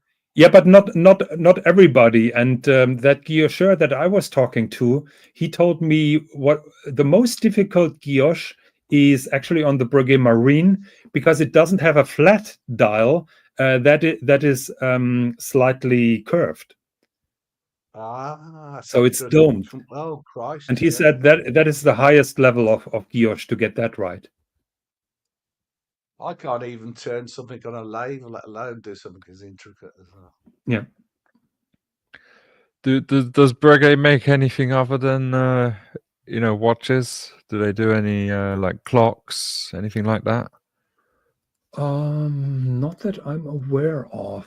We have to check the Breguet page if they have a side product like clocks or anything. I think they in some boutiques you get some jewelry with a Breguet B, but the main business is watches, and unfortunately the business is not going well. That is why they are so cheap in the secondary market, and yeah, I would say the Swatch group really can't do proper luxury. That is, in my opinion, their main issue. So why? So what happened? So when did Swatch get a hold of Breguet? I think like 20 years ago, when all the big conglomerates were buying up watch brands. Yeah. InvestCorp made their money and wanted to get rid of the company. And so, well, I think also because of Breguet and its age, they probably wanted like proprietary things that Breguet have got, patents and whatnot, which they can use in other parts of the Swatch group. Look, one part of the strategy of the Swatch group was they owned already Lemania, which was the main supplier for Breguet. So it made sense then to acquire Breguet. And by acquiring Lemania, basically they have in-house movements now. Was it also at the time when Richemont were they also sort of buying up? As far as I know, Louis Vuitton competed for Breguet. If I remember that correctly. Does Louis Vuitton own watch brands? Like, have they been buying up LVMH? Have they been buying up watch brands? They've been buying like crazy. Yeah. Have they? Well, they own Bulgari now. They own Daniel Roth. Hermes. No, Hermes is independent. But Louis Vuitton watch group is big. 1 second. We can pull up that chart. Louis Vuitton watch group. Let's have a look. Watches and jewelry. Let's pull it up, Archie. What does a Breguet say?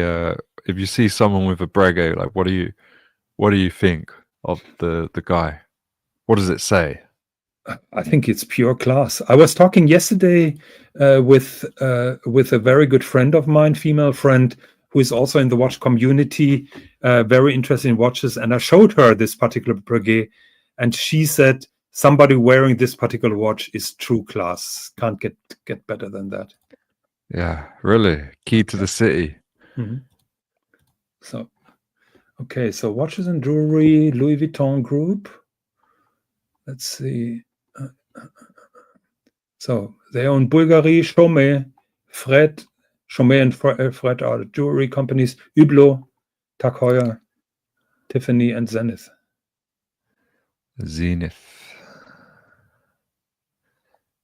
Some powerhouses. Look at that. Tiffany. Rich Mitch. Powerhouses.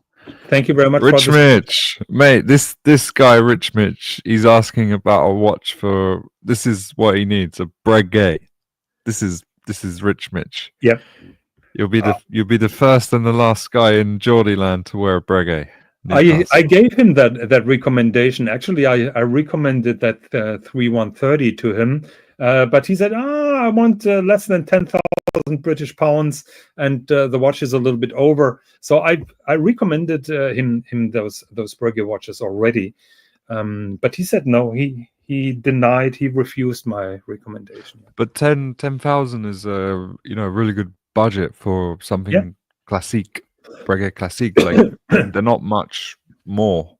Like you can get something 11,000, 12,000 without complications, without moonface, you can get decent.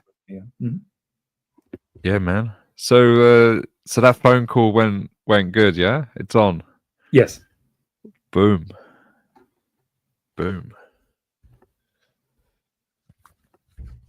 Exciting. Okay, guys, we're now over 2 hours here with that stream. We have 43 viewers at the moment. I'm honored and blessed, and I'm really happy that so many people seem to enjoy that. So I think we will thank the super chatters and then close the stream, unless somebody wants to hop on or ask watch questions. How would you rate your performance today? My performance is not good because my throat is burning like fire, to be honest. So it was I'm almost bit of a bad start, with the seat with talk, but it ended extremely well. Well, yeah, I can't do that for 2 hours. Everybody will fall asleep. We've got a super chat. Super chat. 1 second. My computer is slow. So here we have Jeremy Kearney. What does Higgins? Kearney. Atelier Ven. I have to Google that. I know the name, but I have to visualize which I think Atelier Ven. I really liked it. 1 second. Atelier. I think I read on Monochrome about them. Chinese. Oh yeah. Well, let's have a look. Let's keep an open mind. Don't infect me. Let's have a look. Okay. Let's judge it by what we see. Can we see the website? Yeah. Please? Yes, don't rush me. Okay. Right. Yeah.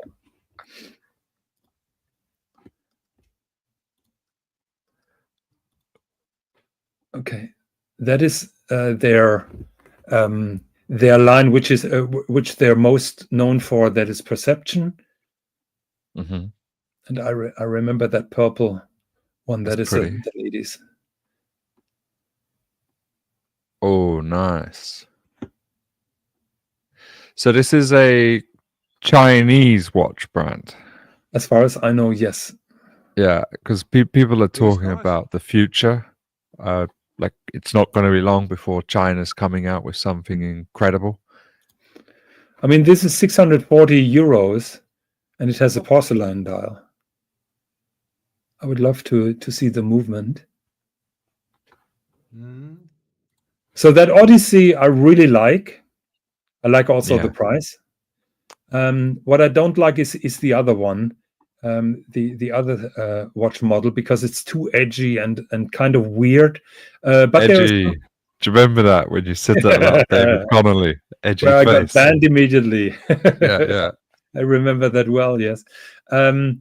So that Perception, it's not really my taste, but they make this watch, as far as I know, out of solid tantalum, and nobody else does a bracelet in tantalum. Maximum they do a case, and that is super cool. However, I don't like that shape. I'm not really a fan of that shape. I think that's. This is reminding me of the Antarctique. Does it? Okay. Chapek. Yeah. Yeah, or maybe the Christopher Ward, the 12. Yeah, I don't like that rounded edge here. I think I like it. Is this Guilloche? They're doing Guilloche on this? As far as I know, yes. I'm not sure if it's stamped guilloche or really handmade. Let's find out. Guilloche is a true métier of art, mastered by less than 30 craft people in the world. So apparently it is. Guilloche. It is. Wow. At that price point. Wow. Is that $3,000 or? Yeah. Is it 3,000 euros? Where are the movements? Let's check the Let's get movement. under the hood. Yeah, Higgy always goes under the hood with a movement. Here's the factory. It's really nice. Here.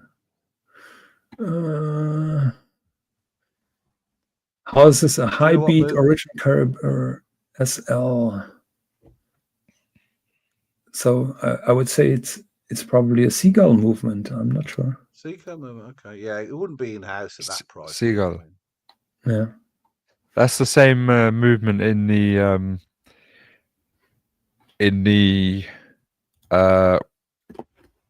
Underdog guy, Studio Underdog. Yes, exactly. Yeah.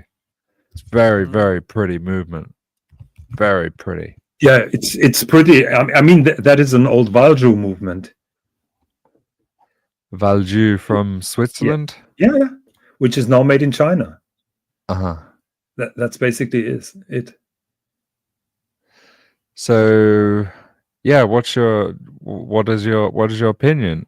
Jeremy's asking, what does Higgins think of Atelier opinion? I gave you my opinion. I don't like that perception, but I like the signature. Perception is just not my thing. I don't like the case shape. But I really like those porcelain dial in those basic watches. 1 second. The porcelain, the blue one. Yeah. I mean, that one. How can you not like this? That? This reminds me of the Odysseus. Oh, come on. The Lange Odysseus. Okay. Well, if you say so. Porcelain is they make kitchens out of that, don't they? Well, Credor has a porcelain dial as well. Porcelain is a worktop, a countertop in a kitchen. Usually you make the dishes out of porcelain, yes. But then there's the Chinese and Japanese art of porcelain to make it as fine as possible, no imperfections, really slim and fragile, and then paint it. Well, good at making Ming vases, weren't they? So. Yeah. You know, worth some money. Porcelain vases, yeah. Yeah. That's a bit. Yeah, have a look at the center of that second hand. It's not really spot on. Here, have a look. It's not really centered. Why not? Yeah, because it's a 600 euro watch that comes out of China. It was probably not important for them.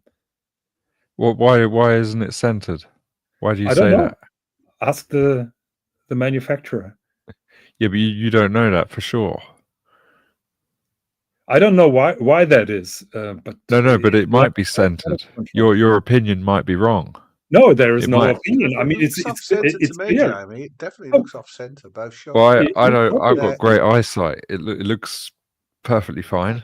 Okay, yeah. Well, Jamie's just being contrarian now. You two need your glasses. yeah. I've got them on now. I'll defer to Jamie. Yeah, I got good eyes. Yeah. Oh, Rich Mitch, what does Higgy think of Masahiro Kikuno watches? I have no idea what you're talking about. Never seen that, but I will pull it up in a second. Rich Mitch says, Higgy, Jamie, and watches is red meat.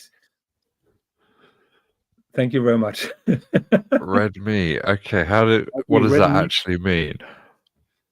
I don't know. Maybe the drama it means you two guys are okay and I'm shit when it comes to watches. It means it's good stuff. Good stuff, good show. You're doing great. Red meat, the top shelf at the restaurant. The Wagyu, you're both Wagyu. The Peter Luger. Maybe we are 100-gram steaks. We are the premium Marcello Times straight steaks, which I've tasted and taste amazing. Yeah. I'm pretty sure they do, and I'm being very serious here. I think we might be able to take over the Lux slot. I think Lux is out of business. Yeah, I think we wiped the floor with him. We've got potential. Yeah, but I don't have the time to do that shit daily. I can tell you that. Not sure about you guys, but We'll figure it out. We'll wing it. We'll figure it out. Okay, so okay, Masahiro Kikuno. I found a monochrome article. We could give Lux 2 days off a week to go and walk the beaches, sit in jacuzzi baths. Sit in the jacuzzi, yeah. You know, put his feet up, and we'll do 2 days a week for him. So what do I think? It's not visually. It's not my thing. It looks a little bit like doing fancy guns and rifles. So it's not my style. I appreciate the craftsmanship. Purdy, you know Purdy guns. Yeah, heard of them. Yes, but here the movement finishing is not bad. It's frosted with a nice anglage, no inward angle. Oh, here's one. Yeah, but then the balance wheel is really rudimentary here with those weights. Those are not finished. So yeah, I'm not the biggest fan. It's a little bit rough. Also the case when I look on that. So not really my thing. One of my of my favorites when we're talking about Japanese watchmaking is Naoya Hida. Do you know that? I don't. Naoya. Can you say it again? Naoya Hida is a Japanese. Which country is that from? Japan. Okay. Japan. Naoya Hida. Naoya Hida. So those are his watches. What is it, like a micro brand? Yep. Very small brand. He just builds a couple of watches per year. They're long wait lists. Actually, I discovered him and I spoke with him directly, and he offered me a watch with half a year wait time. Now you have to wait 5, 6, 7 years. Mm-hmm. Mm-hmm. Totally love the simplicity of his watches. He's heavily influenced by Patek. I love those styles. Those numerals are engraved and then filled with lacquer, and absolutely beautiful. That's nice. I like that. That's nice. Yeah, the moon phase, man. Yep, that is my favorite. Is that your favorite complication, the moon phase? Like what's? No. My favorite complication is not a complication because that is a fusee and chain. Oh, come on. Yeah, that is my favorite thing. Did you never have a bicycle in your life? I had, but it has nothing to do, or only a little bit to do with the bicycle. People think that it's basically just a transmission between two wheels, but it's so much more because of that cone of the fusee. Mate, you are complicated. You're a complicated guy. Of course. If your favorite complication is a bloody chain. If you say so, I'm not saying no. Have you heard how does that change stretches? Have you heard about keep good time? Have you heard about how they get the gaps between the chain links? No. So the definitely links haven't heard. You have to have a little bit of air between the chain links because otherwise the chain won't move and it will be taking too much energy. So you have to have a little horizontal gap between those links. So how do they achieve those gaps? They put parchment paper between the links. Can you contextualize this by showing a picture of the chain of the watch to accompany your words? Mm-hmm. Because I always learn better by seeing. Yeah. Fusili, how do you say it? Fusili chain. Fusee and chain. Fusee. Fusee. It's French. Okay. 1 second.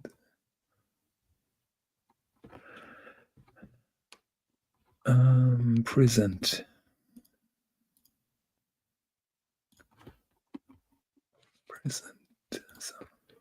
What was a popular bicycle brand in Germany in your youth, Higgy?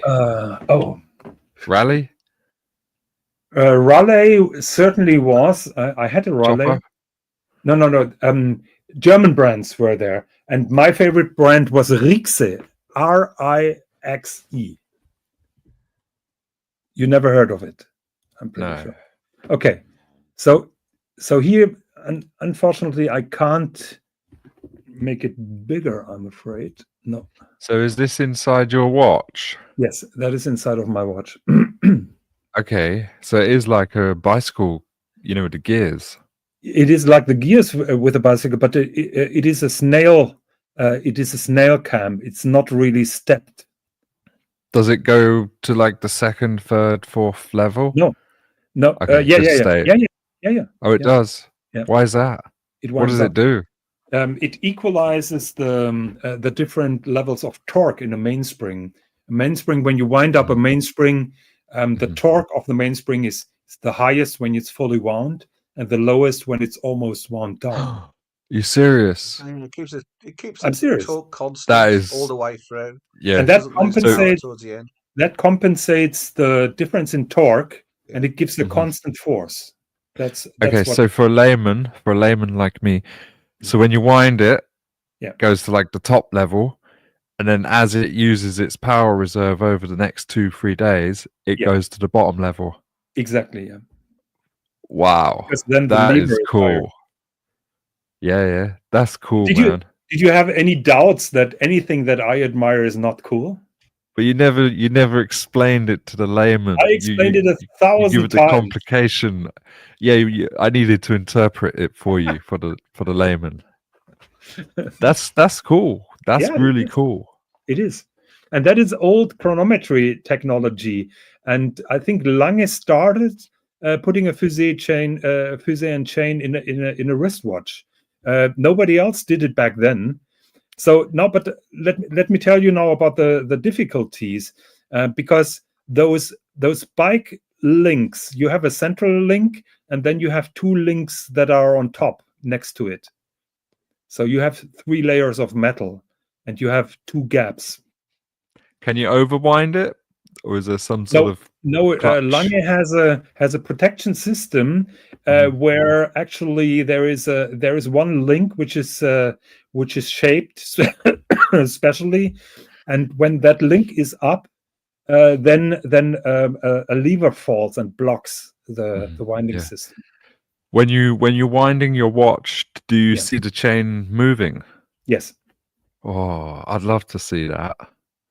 Well, 1,000 euros entry, and I will take a plane and show it to you. Yeah, but I'd like to see it completely unwound, like nothing in the fuel tank, and we can just wind it from zero. Yeah, we can do that. Yeah, or just film it maybe. That would be Yeah, amazing to see. It's difficult to see because you have to poke. Basically, you have to peek between those 2 wheels, so it's very difficult to see because it's part of the movement. So 1 second, I'm going to show it to you. Super chat, Scratchy. Yeah. 1 second. Can you please read that out while I? So our dear friend Scratchy from Australia, $2. Thank you for a great show and panel. Night all. Good night. Good night, see you, mate. Scratchy, and thank you very much. Also, thank you for always being civil and always being. Yeah, we value your presence here, unlike Lux doesn't value the presence of Scratchy unbelievable because he's guilty by association. I have to with the I have great to have man Jock. So but we value. Doctor, here you can see the blocking mechanism. So here you can see the chain, and that is the link which then pulls that lever that blocks then the winding mechanism. So when you say blocks it, does it hard stop the crown, or does it make it slip? No, it hard stops. Okay, But so what you if some can't. idiot carries on turning? I mean, you could. Then you damage the lever, but you don't damage the chain. Right. So on my Reverso, when it's fully wound, it won't let me wind it anymore. But I could really overdo it if I really wanted to. You could break then the mainspring. Yeah. So you So better it doesn't stop know when what they're doing.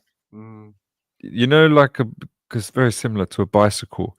You know, when you know, like someone's chasing you, you ride really fast, and the bloody chain comes off. Does the chain come off this ever?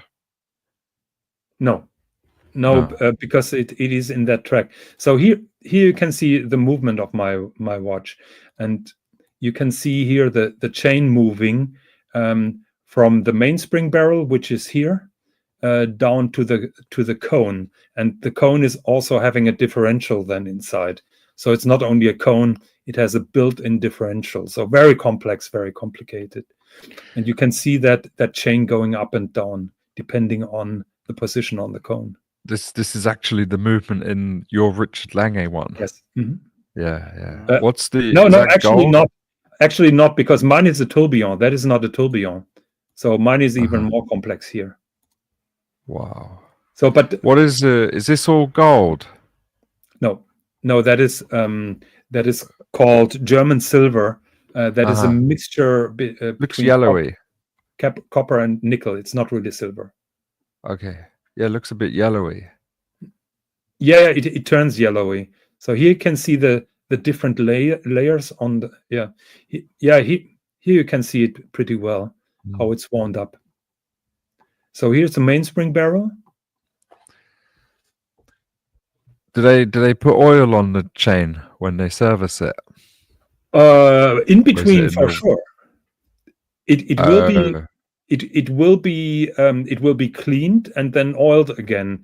And what I've been trying to talk about are those gaps between those chain links, because in the factory they found out the only way to achieve those gaps between the chain links is to put parchment paper between those links, and when they're done, they're burning the paper, and then they have the gap.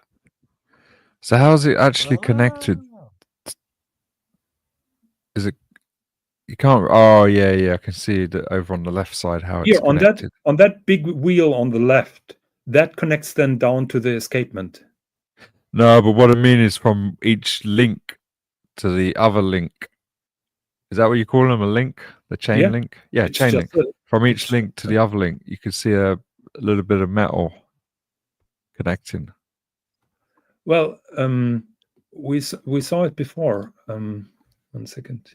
I need to have a look at what a bicycle chain looks like. It's been some time. Here's a close-up of the links. So you have those outer links, which are then connected with an inner link, which are then connected with an outer link again. Yeah, got it. So are they riveted, Jonathan? Are those rivets, each one riveted? Inside, yes. And a bicycle chain, okay. Yeah. Is it, what's the material of these chains, of the chain? I don't know. I would guess a special kind of alloy. That I can't tell you. And they're even finishing it. Yeah. Like hand finishing it. The chain alone are over 600 pieces. Mate, this is insane. And the chain pulls 2 kilograms. No, right. Yeah. Alex is saying, Alex, hi mate. You know about the over tightening the crown, over winding it, you would then cause knocking the banking. The D-shaped jewel then hits the back of the pallet horns and causes erratic timekeeping. So I was preparing for that show, just like I said, and I thought when I have nothing to talk about, I'm talking about watches that I find cool. And this Richard Lange watch, in my opinion, is one of the coolest watches out there. Nobody knows it. Nobody appreciates it. It just looks like a normal Lange watch with manual winding, but that has the movement with a fusée and chain without the tourbillon. So that is a wolf in sheepskin, or a wolf in sheep's clothing, right? Or clothing, whatever. What you mean, like it's underrated? Totally. I mean, this watch. Mutton dressed as lamb. Mutton dressed as lamb. This watch is so much under the radar. I mean, it can't get more discreet and classy than that.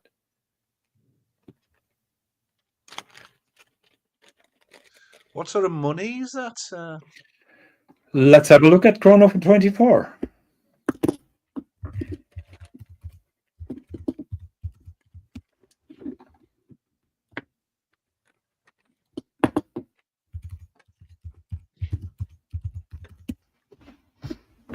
think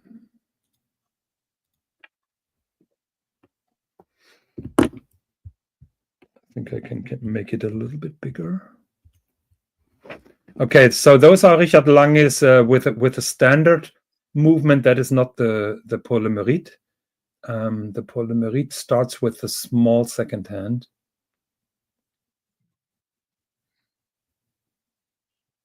Here, that is also beautiful here with a deadbeat second. Beautiful, in my opinion. I remember times when you could get those for 25,000 euros. Yeah, that is the cheapest one at the moment, 83. So people are picking up on them. They used to sell for around 40, 45. Not anymore. Would you rather a Breguet or Lange? Well, this is totally high-end horology. You can't compare that to a normal Breguet watch. I would say two totally different concepts. But all right, let's say Breguet Classique versus Patek Calatrava. Like, where are they standing in terms of horology ranking? I would rank Patek a little bit more higher because they have true in-house movements. Many of the Breguet, they call them now in-house. It is I think Manufacture Breguet or Breguet Movements or something like that is their subdivision, which previously was I'm talked out. What is the movement company? Lemania? Nouvelle Lemania, yeah. Mm-hmm. So I would rate Patek a little bit higher, but the better deals you get with Breguet. No doubt about that. Yeah. Zero doubt about that. So 50,000 euros to spend on Breguet, of course, the true market value, versus 50,000 euros with Patek. You're getting more for your money with Absolutely. Breguet. I mean, on the secondary, of course. Archie recently discussed this particular Breguet watch, which was sad to see. 1 second. Breguet monochrome. What do you think of Archie? He likes the Type 22. Yeah. Like, what's your view on that? I think line? It's too expensive. It's beautiful. Yeah. Are you talking about the new one or the old ones? Well, just like for example, you got Calatrava, Nautilus, Aquanaut. You got all the different lines within Breguet. You've got Classique. You got Type 22. So I'm specifically asking about the model range, the line called Type 22. Well, the problem with the Type 22, it has been modernized with a new movement, with a new face. I preferred the old face with the old dial and the old hands, and with the simple Lemania movement. I don't like the new movement, and I don't like the price of the new one. I mean, a steel watch is now $20,000, which is ridiculous. They used to be around 10. Right. Yeah, I think you have to ignore any pricing on the Breguet website because that's just not the true price. Like the real market price, like it's like 20-30% off. So a couple of days ago, there was a question about this particular watch, and Archie said, too expensive or something like that. So he didn't really get what this watch is all about. So can you find out or figure out what this watch is about?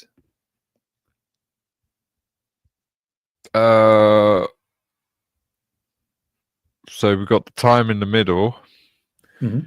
Over on the right, it goes to 20.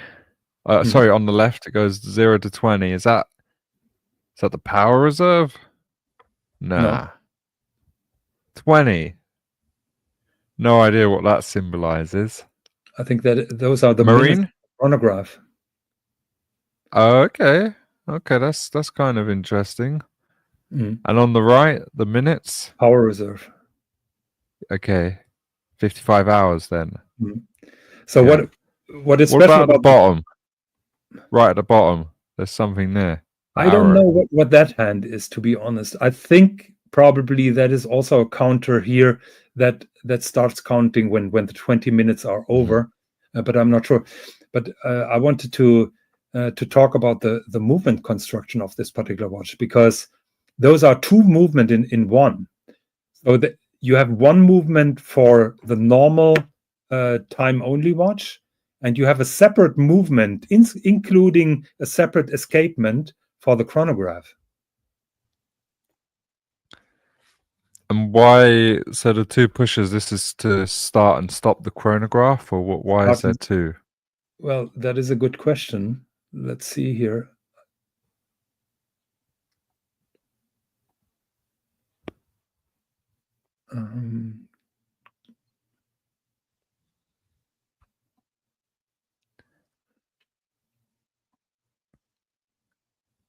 So it's rated about 20 minutes.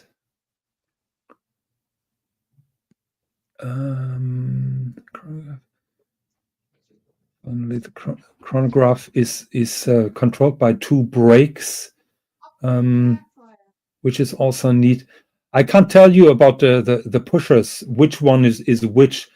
I would guess reset and start and stop is separated on that movement, but that is a guess at the moment.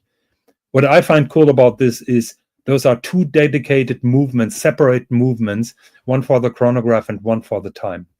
Man, it's massive, 44 millimeters. Yeah, It's too big. Yeah, you have two movements inside. Yeah, but still, it's a hockey puck territory. I mean, that is super cool. I think Classique is the right line to go with Breguet. Mm-hmm. Well, the Traditionnel gets very expensive when it goes automatic and everything. And those frosted bridges are not everybody's cup of tea. No, the only thing that I don't like about the Tradition is they have like a bit of it looks like a triangle in the movement. Triangle in the movement. You mean here? No. Top right. Oh. You know, it's like a triangle. Here? Yeah, not really in this example. I think you're talking about the automatic winding mass. Let me show you on my screen. Have a look at this. You have to pull it up, Jamie. No, you have to pull it Yeah. up. Yeah, look at this. You see the let me zoom in a bit. You see this triangle? These triangles. Those are cocks, yes. Yeah, well, yeah. These triangles, it looks just very basic, like I think basic cocks bitch. are with a D and not with CK. So those are cocks. Oh, cod. Cod and chips. Yeah, it looks really basic, the triangle. Yeah, they do. Yeah. It stands out. Yeah, that's the only thing. Like, look. For joining. I really appreciate that you let the work down to hop on. Thank you very much. I really appreciate that. Daughter wants to. Look at the triangle. Yeah. You see? It really stands out. Traditional shape of cocks, particularly in pocket watches. But I agree, other Swiss companies are making that a little bit more fancy and a little bit nicer. Yeah. No, well, it's just me then. The triangle. Yeah. Fair enough. It's just me. Is Okay, Dodger Jamie. okay? Yeah. Dodger has to go. Actually, I asked him if he can join us, and he said he's only doing that for me, for nobody else. He's quite busy today. So should we thank the sponsors? Yeah, thank you. So, JL. Again, it was great that you super chatted and gave the appreciation. Thank you very much, JL. All the best wishes to you. Yeah, likewise. Good to see you, JL. Yeah, very, very rare. So Strider made a member chat. Strider again with $2. Thank you very much. We then had Strider gifting memberships, as far as I remember. No, we have Muhammad Ali here, our good friend from the UK. Higgins, Dodger, and Jamie, all-star panel. I can't disagree with that. Let's see here. Peakland. Mate, you know there's an easier way. You're doing it the long-winded way. If you with see where it stars, says comments, you can click starred. Yeah, found it now. Okay. So, Peakland, thank you very much for your super chat. Strider, thank you very much for gifting those memberships. Rich Mitch. What does that say? Go back. 5 what? Mit Gleitstarten bei ArchieLuxury Livestream als Geschenk. Fucking hell. That's German. I can't change it. You're taking over, man. Yeah, totally. I mean, that was my plan now for 3 years. He's come in, he's got his own show, he's changed the settings in StreamYard, he's taken over. Taking over. No more Anglo-Saxon cunts here on the show. The Germans will take over. So, Rich Mitch, thank you very much for your questions and for your super chats and for the contributions. I really appreciate that. Jeremy, what is the last name spelled? Kearney. Thank you very much for your super chat. Rich Mitch again, thank you. Rich Mitch again, thank you. And Scratchy with the last super chat here on the show. So yeah, as I said, thank you very much for everybody chiming in. I would appreciate if you could leave a thumbs up and tell your friends. And maybe we're gonna do that again a little bit later. Now I have to find the outros. No, I'm not going to do an outro. Can we do the saws are ball, the balls are sore outro? Balls of what? The balls are sore. The Hong Kong, Shenzhen, the funny Shenzhen. Okay, I have so many clips here, but I don't know which one is which. So sorry, this is not really my turf here. Okay. Thank you, Jamie, for holding my hand. Thank you, Dodger, for hopping on. Thank you, Lux, for hopping on the panel, and hope to see you all in the next one. Game over. Thank you. Bye. Ciao.